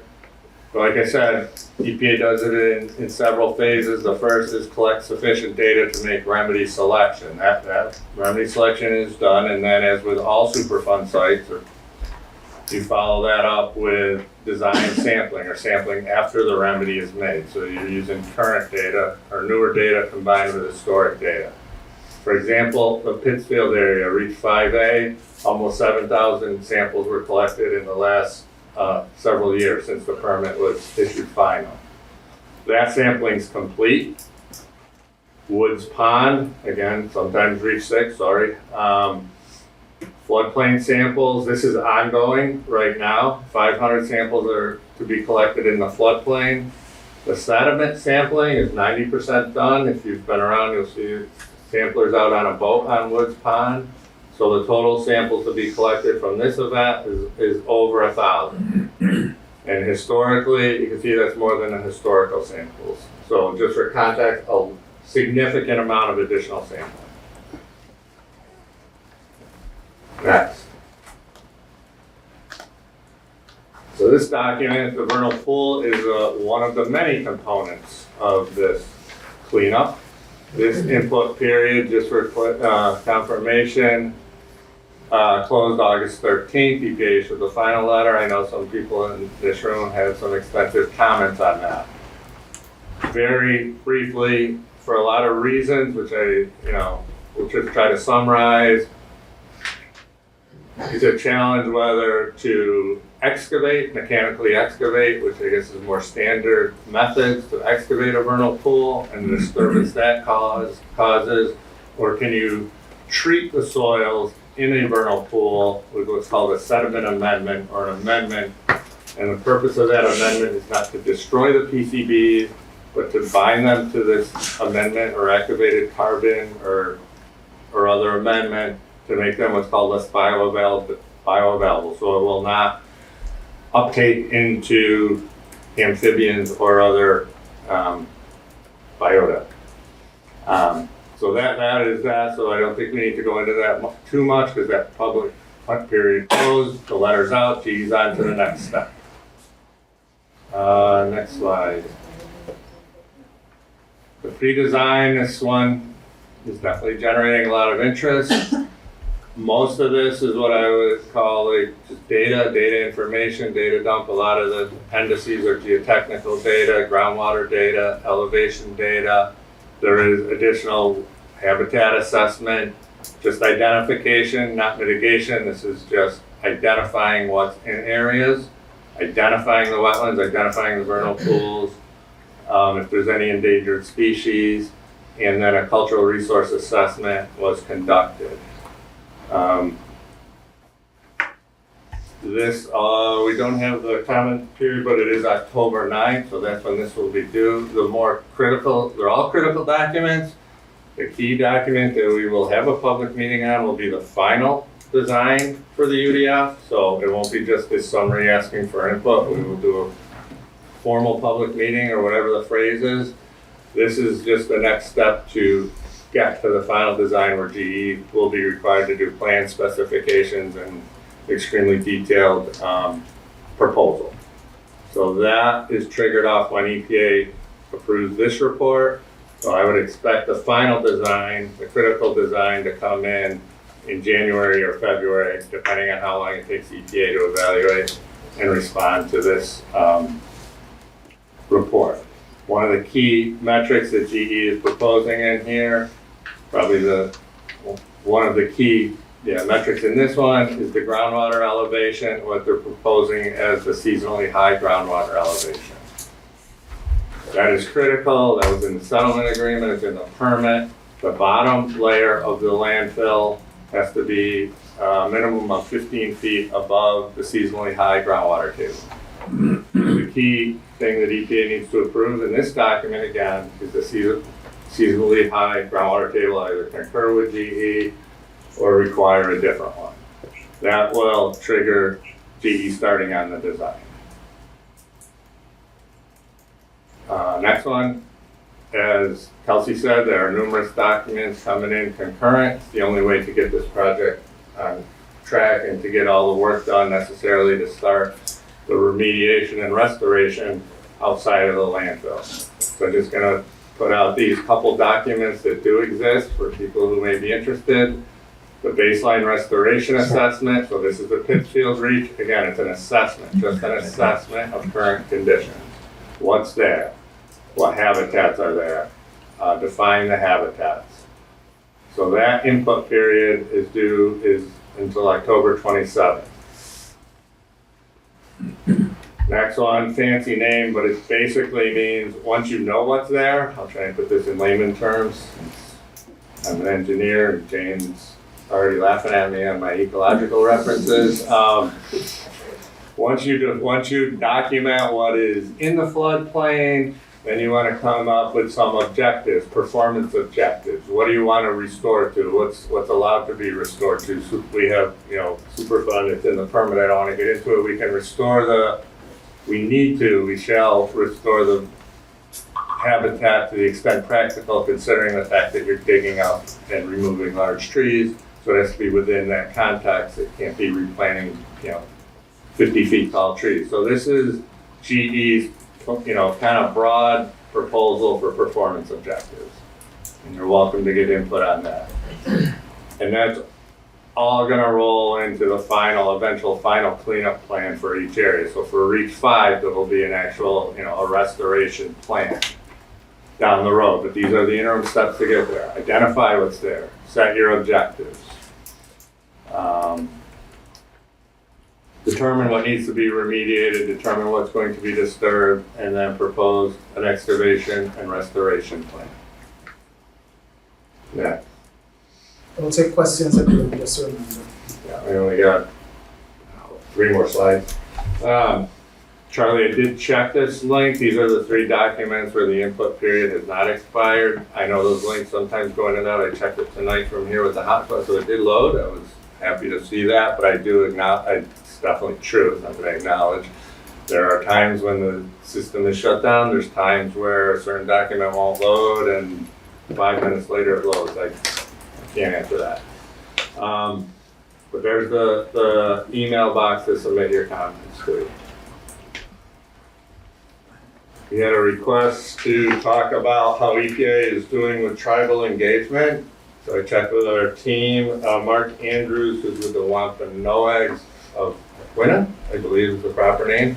And Jeff, I can't say his name, Benschenmeyer? Ben Drummer, sorry, thank you, Rich. From the top Stockbridge Munsee Mohican Nation. They have been on site repeatedly. They were on site for the field investigation at the UDF with Rich, who I know them well. Chris Smith has been out, and they have been out on site observing the work in Reach 5A. All 4 of these tribes are copied on all the documents, and we reach out and they can certainly weigh in on the documents. So far, what I've been told from at least the Stockbridge Munsee and Wampanoag, they're fine with the documents as is. They're more interested in the field work and probably the next phase, which 1B or 2A, I don't know, but where the results are documented, and then down the road from that is if there's any mitigation needed, or whatever the proper phrase is, mitigation, avoidance, plans to protect cultural resources to the extent feasible. And then next one, so just to keep the documents moving, and there was also a request on this. There's a couple. They're all key, so I'll just go over them. The next big one that's going to be submitted is all 5A. You can see these are all linked. September 30th, 2023. Jane, I think you asked, where's the new data? When can I start seeing the new data? The new data will come September 30th in what's called the summary report. That's going to be more of a data dump. Here's all your data, here's the logs. But it's going to come in at the same time with the conceptual RDRA, sorry for the shorthand, that's the remedial design, remedial action, or the cleanup. I'll call it the cleanup work plan for 5A. And what's going to be in that is, we talked to GE to confirm it. It's going to have the preliminary excavation quantities, how much material is going to be excavated, identification of staging areas in Reach 5A in the work area, preliminary breakdown of on-site and off-site disposal. So it'll have the total quantities. It's gonna use a round number, it'll be wrong, 200,000 cubic yards total proposed, 150,000 for the UDF, 50,000 offsite, something to that. Those are not real numbers. And then GE separately with the transportation plan. The transportation plan will have the primary routes, the main highway or roads. This plan in each work area, this is where GE is going to show the on-site roads. How do you get from the river to Holmes Road? How do you get to the river to Roaring Brook Road? So that will be in there. So you'll have all the data. You'll have to evaluate the data against the cleanup criteria in the permit. Floodplain, vernal pools, riverbanks, sediment, backwaters. Take into account the sensitive habitat. Propose a plan. This is what I'm going to say many, many times. Preliminary volumes are coming out of this, subject to EPA review and approval. The third component of that, you can call them appendix, a separate plan, the phase 1B cultural resource survey. That will be the results of, or they did a 1A. And the 1B might propose test pitting. I think that's, so this one will be a summary, I believe, of the research, what they've seen. But then when you go into areas that, say you're proposing excavation in area A and there's a likelihood of cultural resources in area A, the cultural resource contractor will do further assessment called test pits or looking for artifacts. So those three components come in. And this is a long process, which is, this is 2 years before we're going to get the final cleanup plan for 5A. But this is the first sense of how many trucks are going to be needed going to the UDF and going offsite. Following that, GE is the formal draft transportation plan for both on-site and off-site. That is what GE previewed with some slides and a presentation at the Lee Town Hall. I don't think it was a select board meeting, but it was an open public meeting. There was a lot of comments on that. GE was required and committed in the settlement agreement to, prior to submitting this plan, getting as much input as they could from local officials. Local officials have provided comments, and if we haven't, we're going to get the comments from Lee, the comments we received in writing on the webpage. Relate to me or EPA, we relay them to GE. We've got a lot of verbal comments, I'll relay to GE, and then the goal is when this plan comes in, it's much closer to what EPA can approve than if GE made assumptions on which roads were better. So there was input that the towns, fought for in the settlement agreement that's been provided, and we will have that plan. And we're working with GE or others at the request of Lee to set up a public meeting on the transportation plan in November. We're trying to get a date that works. This report's coming in October 31st, so we don't want to have it too soon to that. And you've got Thanksgiving in there and just scheduling issues.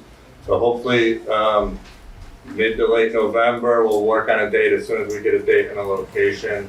It'll be a nighttime meeting. It'll be in a larger venue. We'll defer to the town of Lee on the location and certainly the dates, but we also have to coordinate and make sure GE is available. After that, as you can see, we tried to stagger the plans as much as we could, the adaptive management plan, quality of life plan, and then what I consider a very major document, not that any are insignificant, is the final design plan, operation, monitoring, and maintenance for the landfill.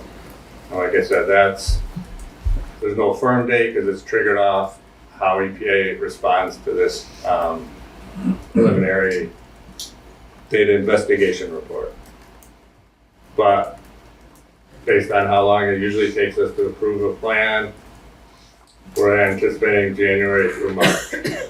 And we will, like I said, I can certainly say now that is a critical plan, and we will have an open public meeting, whatever the phrase is.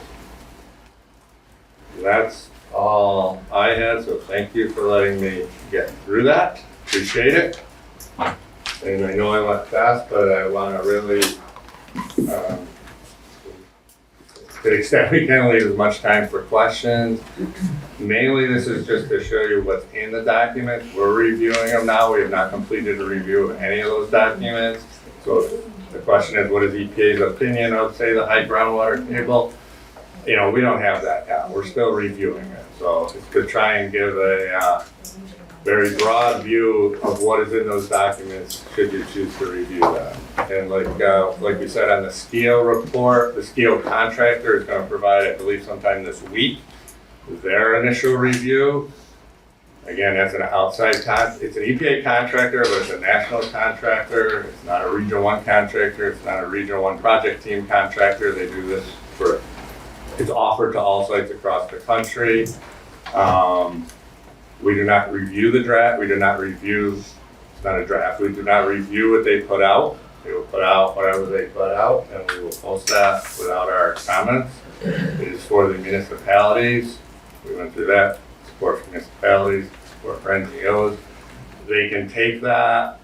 Typically what's happened in the past, the town of Lee will say, you know, here's all my comments. We want the comments from the town. And also see attached or reference attached if they think that there's something worth referencing. What we thought would be more helpful now is to put SKIO's plan out to the public sooner rather than later, if it's any help to anybody else who wants to review it. However, I want to make clear, we're not looking for comments on SKIO's interpretation of the plan. That is a guide for the towns. You know, we're looking for comments, input on GE's proposal. To the extent this is helpful, that's great. The towns have appreciated it, they use it, that's the process. It does take SKIO. It probably took 30 days to get to this point, so that's why we have another 30 days, especially for the towns and others to provide their input. Thank you. And also, all of these documents on this list, this is my last comment, if we've communicated with the towns, they've all asked, I believe at least one of the towns at a minimum has asked that SKIO review these documents, so everything on this will have a SKIO review. That's all I got. Thank you. So could I just ask, members of the public, are there any members of the public who wish to make a public comment? So not a question, a public comment. If you just raise your hand so I can have a sense. Okay, I see 3 in the room. If it's okay, could we take public comments now? We ask you to keep those brief and to the point, and then we'll turn back to questions on the EPA presentation. So, let's start with you. I have a lot to say. I have a lot of anger. And I'm gonna My name's ask, Cindy Mathias Yeah. Slate. First of all, I don't even know why there's comment periods, because our comments have been totally ignored over and over again. It doesn't matter what the public has to say, you just plow on with your plans. Second of all, when you get a chance, I would really like to know what your backgrounds are with people who work for the EPA. You don't have to answer it now, it could be outside. I'd really like to know your scientific backgrounds, how did you come and why do you want to work for the EPA? You talk about, Annie, you mentioned in your thing about the remediation. We're not going to go there now, but we're having this technological challenge about remediation. You mentioned that it's so far you found it to be an extreme cost. An extreme cost to who? An extreme cost to GE? Do you work for GE? Obviously, yes. So you really care about how much money gets spent, because you know what the extreme cost is? You know what, we're gonna put an end to that. We're gonna put an end to that. The extreme cost is Personal people in attacks this right town now. getting sick, losing their homes and Right now. livelihoods. The human risk Ma'am. is much more Thank you. greater Thank you. than anything. And what about the Eagles? We're not The Eagles taking, habitat. we're not taking personal attacks. Well, I had to That's say it. what I had to say, because I've been sitting in all these meetings and it's pent up and nobody Right. listens, nobody cares. It's all about GE's bottom line. We're gonna Who do you move work on. for, We're gonna the move on EPA? to comments about the implementation. Okay, that's what I had to say. I had to say what I had to say. Thank you. What about the bald eagles that Thank you're you. gonna disturb, and they're gonna get all killed once thank you you, start thank you, dredging? thank you, man, thank you. Was it Denny? Oh, sir. Let's go to this gentleman and then Denny. Yeah, so, my name's Dave Carrington from Sheffield. From Sheffield to Pittsfield. The Housatonic Railroad runs parallel to the Housatonic River. It passes to or close by all of the identified work areas, either right to it or close by to it. It is the most efficient, least expensive, environmentally friendly way to transport heavy material long distance. It has the smallest carbon footprint of other forms of transportation. Why haven't you used the railroad? And I'm not finished yet. Using the railroad removes thousands of trucks from our local towns and roads, thereby lessening the chances of accident and injury to people and property. Once the muck is loaded on the railroad, it can head right out to a licensed landfill, avoiding the dump that is going to haunt the town of Lee for the rest of forever. People around the country, all over the world, are buying up water rights because of the uncertainty of availability of water in the future, and you want to trash ours? This is unacceptable. That's my comment. Thank you. For now. And your name once more, sir? My name is David Carrington. David Carrington from Sheffield? From Lee. From Lee, I'm sorry. Thank you. Denny also. Last word on that. I spoke at the last CCC meeting in the, public comment period. I'm not sure. And I talked about how I'd been looking into the hazard mitigation plans of the towns along the Housatonic River, Pittsfield, Lenox, Lee's is not, it's in the works, Stockbridge, Great Barrington, Sheffield. And they all talk about climate change and the impacts this has already had in this region, and what we can expect to see in the future, which is more intense changes in our weather patterns. In the warmer time of year, we can see longer periods of drought and then intense periods of rainfall.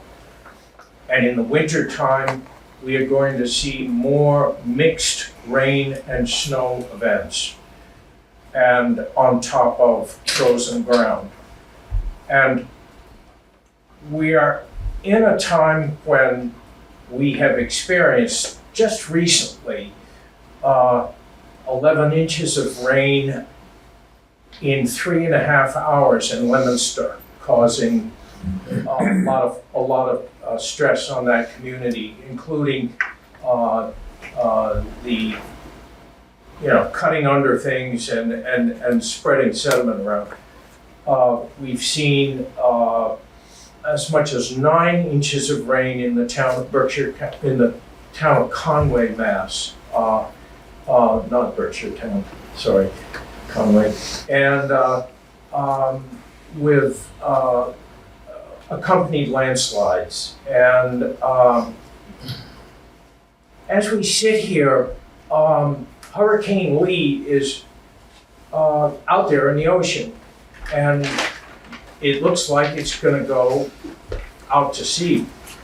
But if we look at Irene, what happened with Hurricane Irene in 2011, it missed Berkshire County by about 20 miles, 25 miles, the distance between the Housatonic River Valley and the Connecticut River Valley. And if Hurricane Irene had gone up this valley, we would have seen an overtopping of the Woods Pond Dam, very likely, and the movement of sediment in an uncontrolled fashion over the top of that dam, and then following the flood inundation patterns, it would have probably flooded out most of the new employment in Lee, and I'm talking about down by RW's and Boyd and, all that area, and made a mess of Stockbridge and so forth. Now, after making that brief speech or whatever, I got some good comments from EPA back, and some clarification that there is a provision for resilience and sustainability in any remediation, but it hasn't been spelled out yet.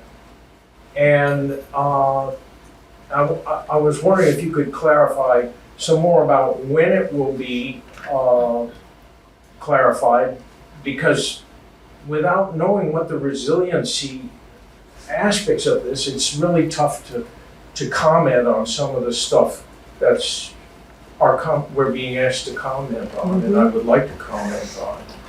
So that's basically. Sure, I think it comes in some of the final plans. It's got to be incorporated in every final design plan. Excuse me. So the question in general, for those who couldn't hear it, is when will climate change resiliency effects be factored into GE's plans? I think. Did I get that close enough? Yep.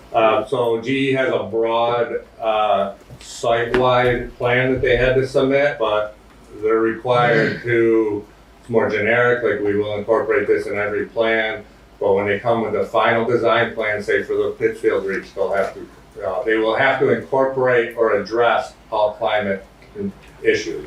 When they design the sediment cap, for example, one quick example for Reach 5A, which is a cap that's got to prevent erosion, they'll have to look at climate change, maybe increase velocities, maybe decrease. So it gets incorporated in the final plan. When they do Woods Pond, it'll be incorporated in that. And I'm glad you pointed out that we don't want uncontaminated, we don't want uncontrolled release of PCBs in any of these storms. That's kind of why we're here, to be honest, to get it out of the river, where it is in an uncontrolled and uncontained environment. We're only taking 30%, so And that's then a we're lot. gonna put it, I know people are opposed to it, but it just is safer in the 500-year floodplain. People don't like it, it's just our opinion, and it was upheld in court. It's safer not to have it in Woods Pond and have it outside the 500-year floodplain with 5 bottom liners and 2 feet of cover.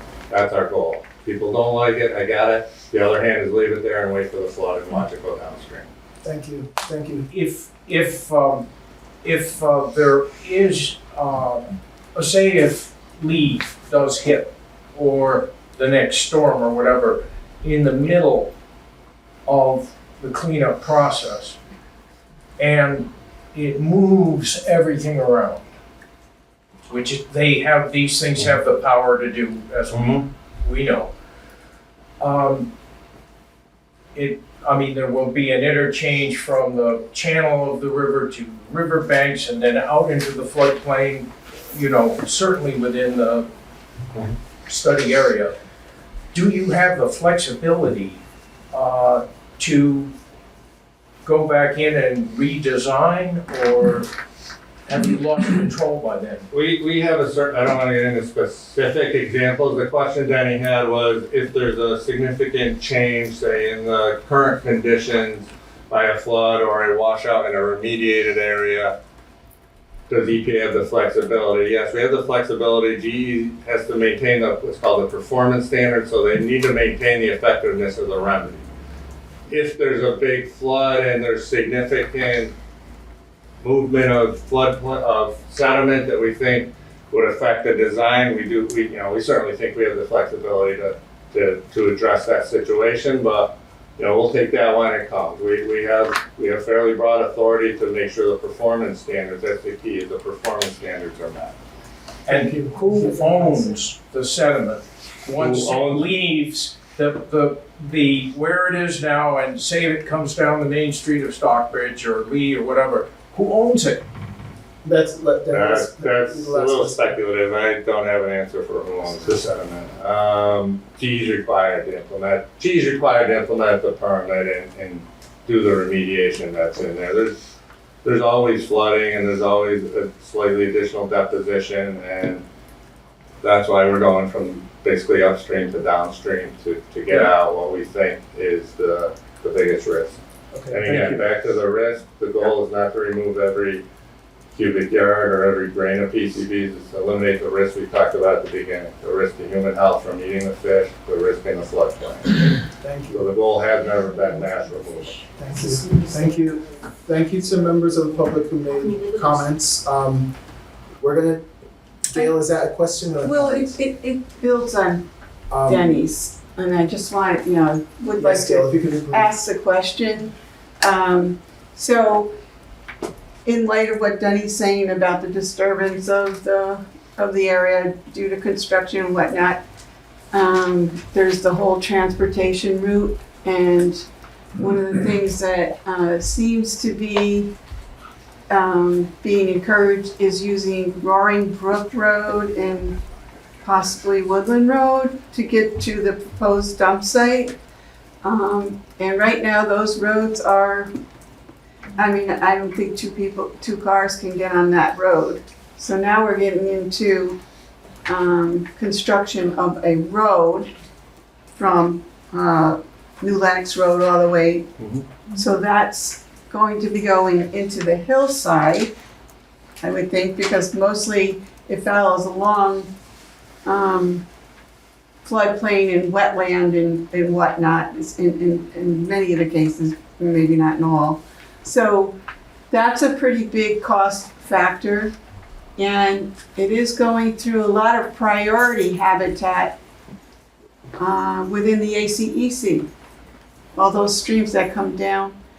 And so I'm just wondering if EPA has even really looked at all that. It seems like you're waiving a lot, but I'm just wondering if that was one of the considerations, because all that road, new road, is going to be causing a lot of exposure too. I'm sure some of it isn't like right next to the river, but a lot of it is.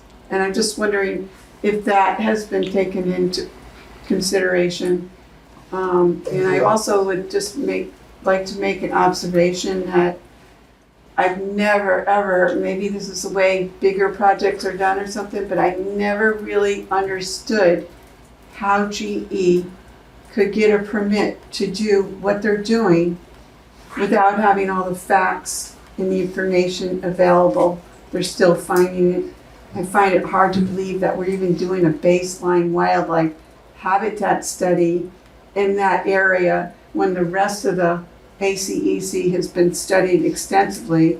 I'd be really interested in seeing how many man-hours were done on the rest of the river, except for the section where the dump is supposed to go. Thank you. Because I don't think it's been So, let me completely just studied. quickly, so Gail had questions on Roaring Brook Road and Woodland Road. Yes, that does need to be reconstructed or constructed, depending on your point of view. So it was broadly factored in that there would need to be significant road enhancements, whether it was on-site disposal or off, so that will be factored in. To your other point about the difference between data used, and I'll just be quick because it comes up a lot, and it's a good question, is what data do you need to make a remedy decision, or what data do you need to implement the remedy? That is standard across every Superfund site in the country. You get sufficient data to determine what the remedy is, and then you get more data to implement. EPA's contractor did extensive habitat evaluation in the first 10 miles of the river. So this isn't the first time that we've done the habitat evaluation. This is, you could look at it as a significant update. We just talked about significant changes. It's been 20 years since that habitat assessment has been done. Areas have been flagged for sensitive habitat, so this is a reassessment. Maybe that's a better word. It was required under the permit. So it's very typical that you get sufficient data to do your remedy selection, and then you do the design. Thank you. Okay, thank you. Thank you to members of the public who made comments. We're going to turn back now to questions on the things that EPA presented. So we heard about the alternative technology challenge. We heard about the upcoming submittals, where we are now. Hold on the side, just asking you to limit this side conversation. Thanks. Sorry. Questions from CCC members on the presentation. Could you indicate by moving your placard if you're in the room? I also see online we have Claire Leahy. So Claire, you can go ahead.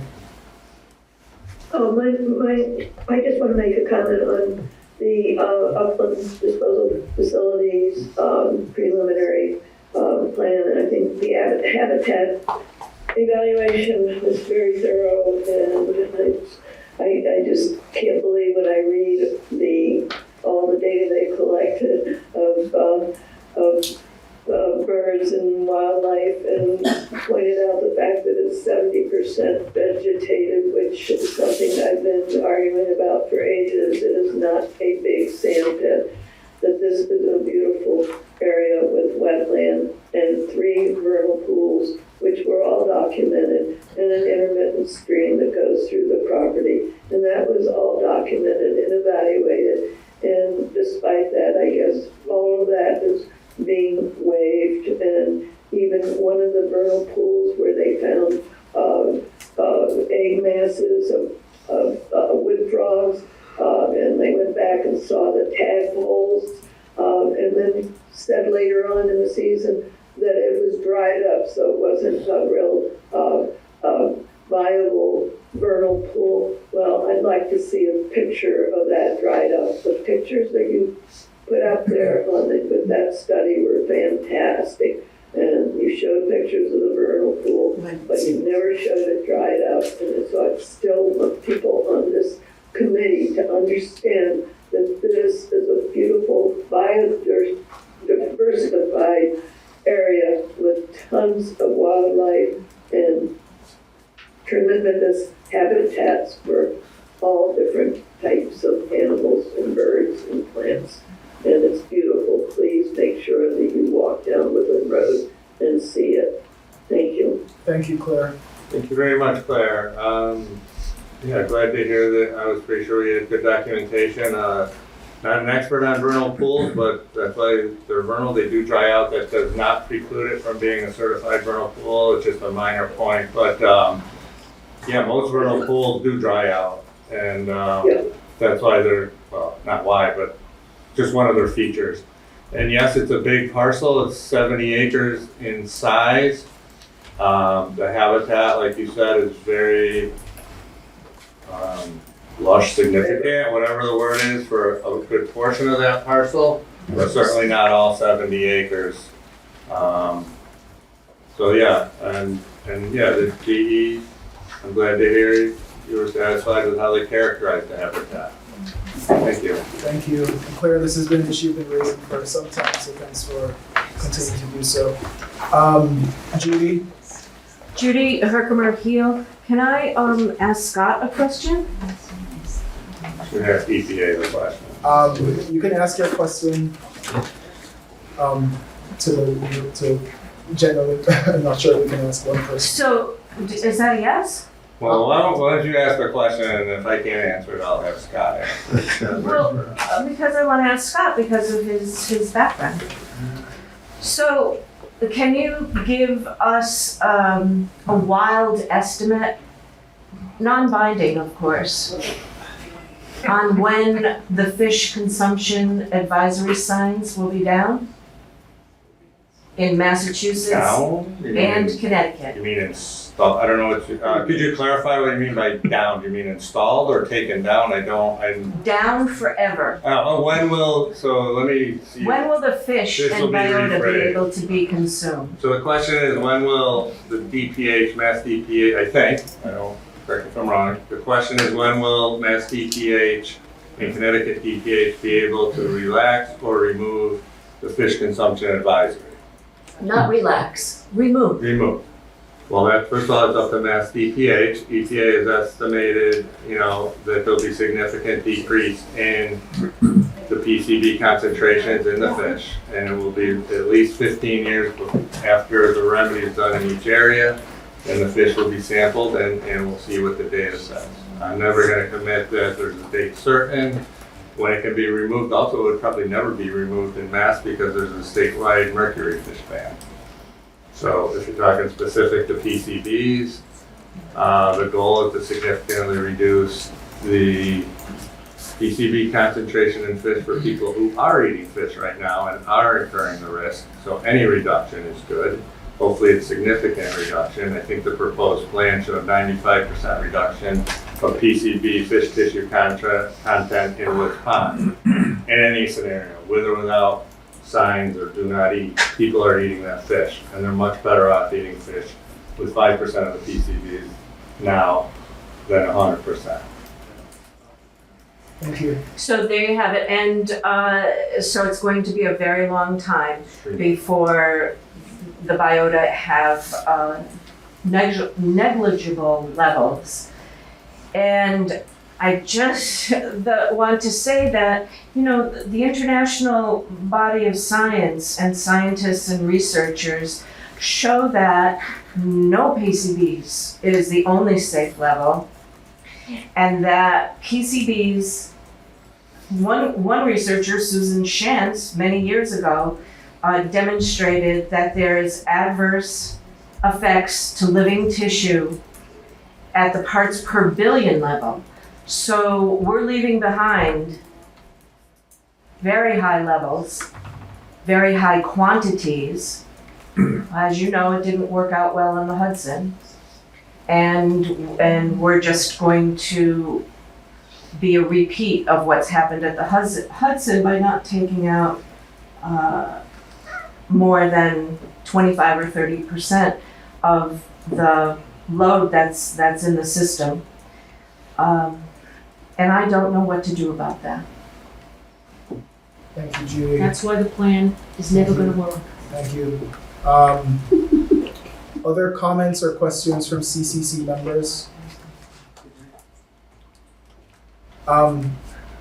Any other comments or questions on the presentations tonight? There is one question from a member of the press, and could this challenge impact the way the remediation is done, or will it have no impact on the remediation?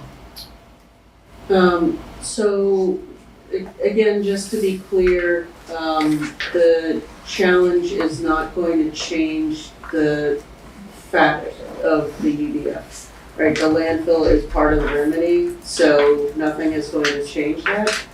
The challenge is very specifically to see if there is a way to reduce the toxicity or the concentrations of PCBs in soil or sediment that would be disposed of in the UDF or a landfill. So in theory, if this is successful and if a company is able to show that it can successfully do that, it could be used to reduce, I'm just gonna say, concentrations of PCBs in excavated material that would go into the UDF. So that might be one great outcome. And as I noted before, whether or not any sort of innovative technology could be used at the UDF specifically at this site really depends on timing. Thank you. Hopefully that answers it. Thank you, Annie. And perhaps one final question from someone in the public online. Is the structural soundness of the dams evaluated periodically? Will the work put additional stress on the dams? So the question was, is the structural integrity of the dams inspected? GE under the permit is, well, first, two items. I'm gonna try and take this in pieces. GE owns two dams. They own the Woods Pond Dam and the Rising Pond Dam. So under Mass Office of Dam Safety, I believe for those two, they are required to inspect and maintain it. In the permit, under EPA, they are also required to inspect, maintain, monitor and maintain those two dams. That is correct. The other 4 dams are not owned by GE. GE is required to make, I think, best efforts to work with the property owner to ensure that they're properly inspected and maintained. The property owners also have an obligation under state law, federal law for Glendale Dam, which is regulated by FERC because it's a energy producer. So that's a second tier. Columbia Mill Dam is essentially abandoned.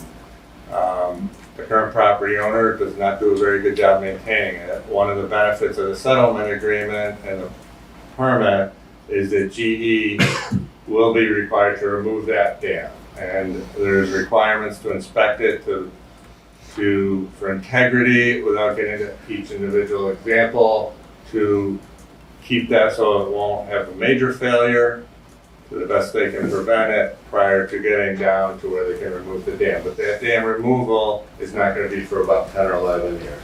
So short version, G is definitely obligated to maintain and monitor and inspect Woods Pond Dam, and it has some obligations for the other 4 dams as well. Thank you.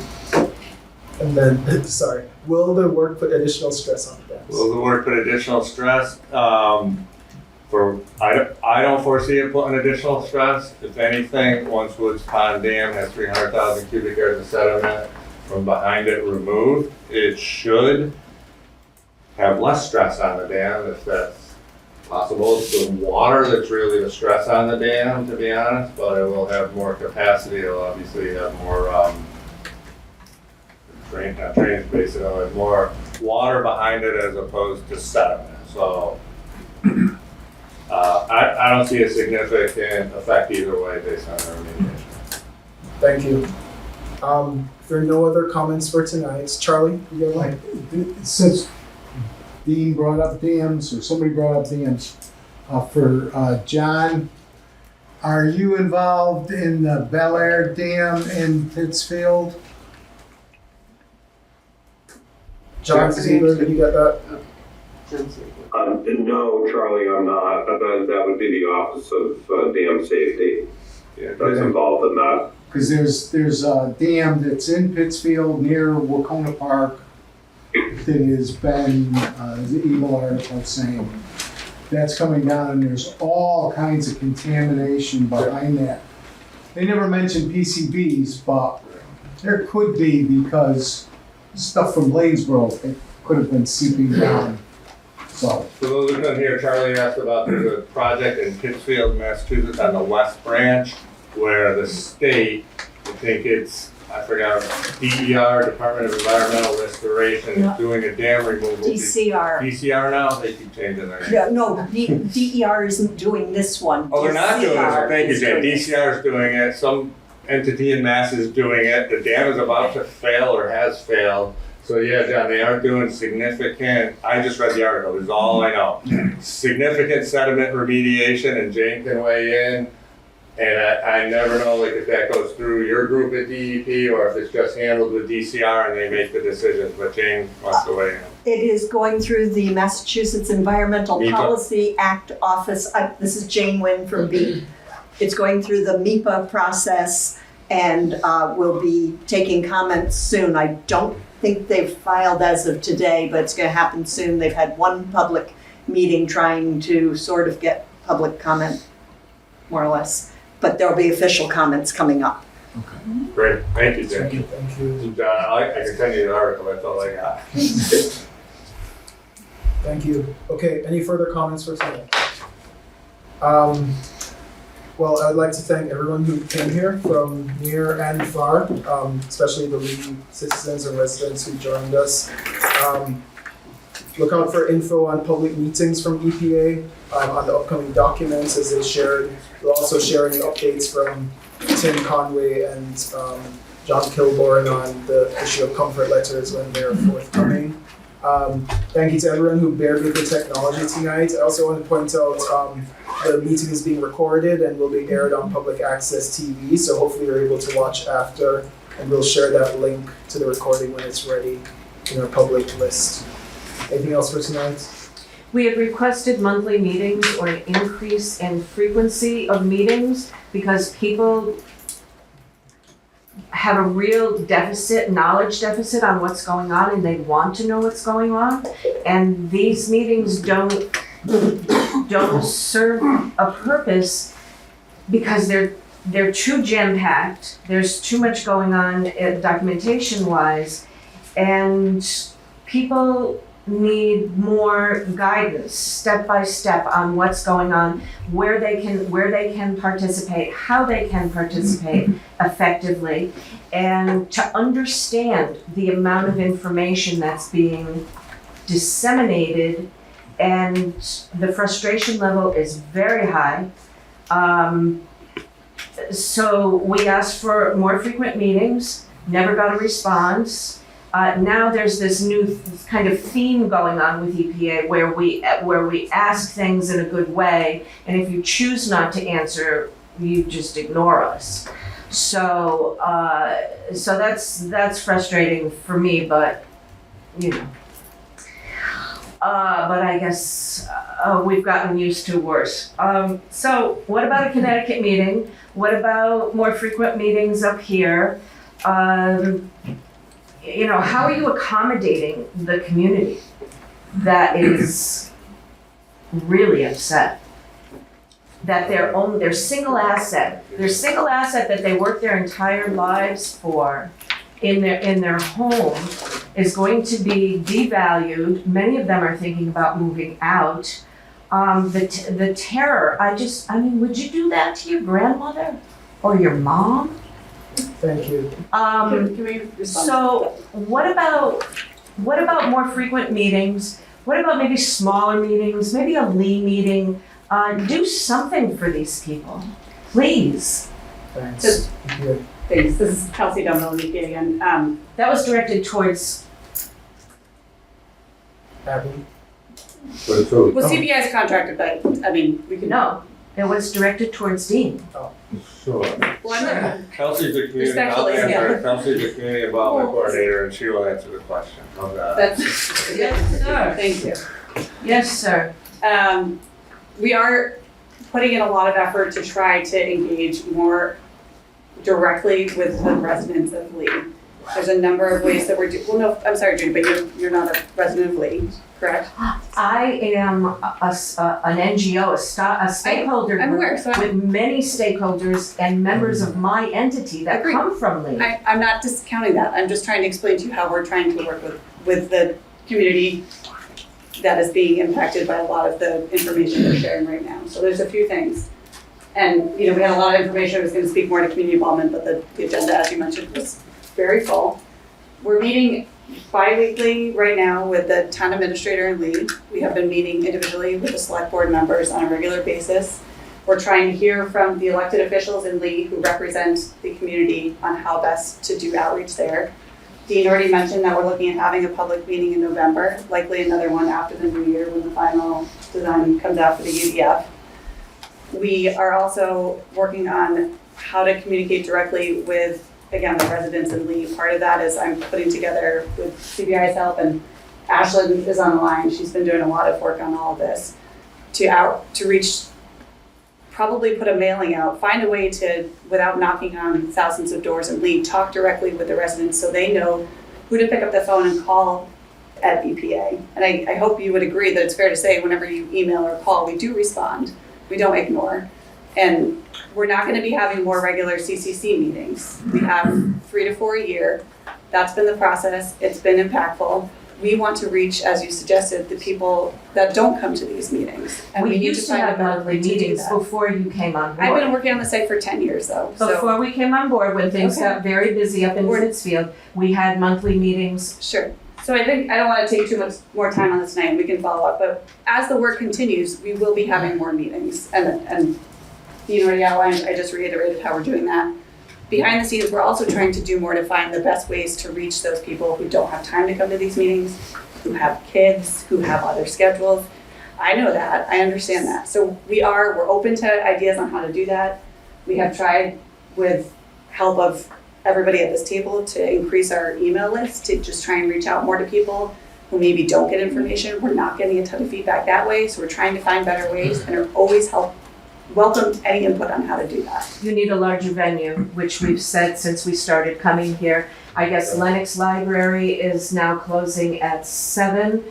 Maybe they can I don't know if they have to be on site or if we can lock up, or the school here. And someone said that the school wasn't appropriate because of the auditorium at the school, because it puts us into a classroom kind of milieu. And I didn't understand what that was. So the largest venue is the high school. So for the other generally larger public meetings where we'll do additional outreach to try to get residents, aside from the CCC members and those who subscribe to our email list, to come, we will be having those at larger venues. I thought actually this space worked well for tonight, and it seemed to work well for the other night, especially with the hybrid element.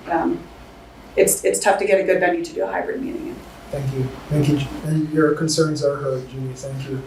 Claire also has a comment, question. Yeah, just a quickie. I'm new on this committee, and does this committee have some sort of bylaws? Is there a leader? Does the committee ever meet just as the stakeholders together around the table and talk?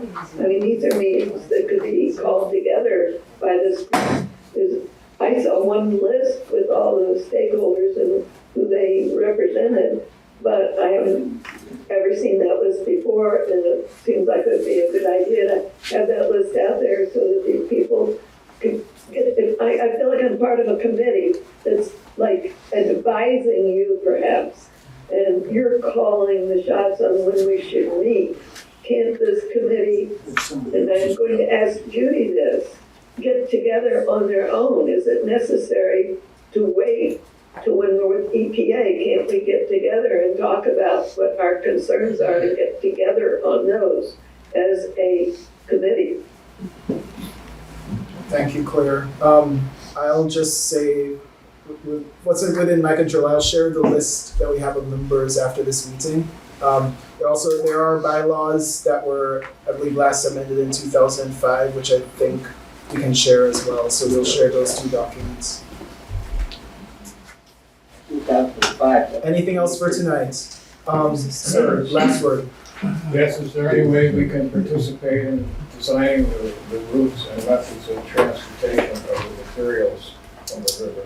So the way to participate would be to review the transportation plan that comes in on October 31st, attend the public meeting that will be in November, provide your input to EPA.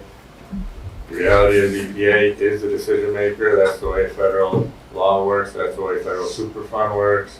We get input. We take significant input. I've met with the town at least 4 times on what they believe is most important. We want everybody's input. So that's how the community can provide input and have an effect on the remedy. At the end of the day, the EPA has to make the call. Well, at that time, is the decision already been made, or can it be? The decision's not made. The document, well, it might not say draft on it because under the consent decree, there is kind of no such thing.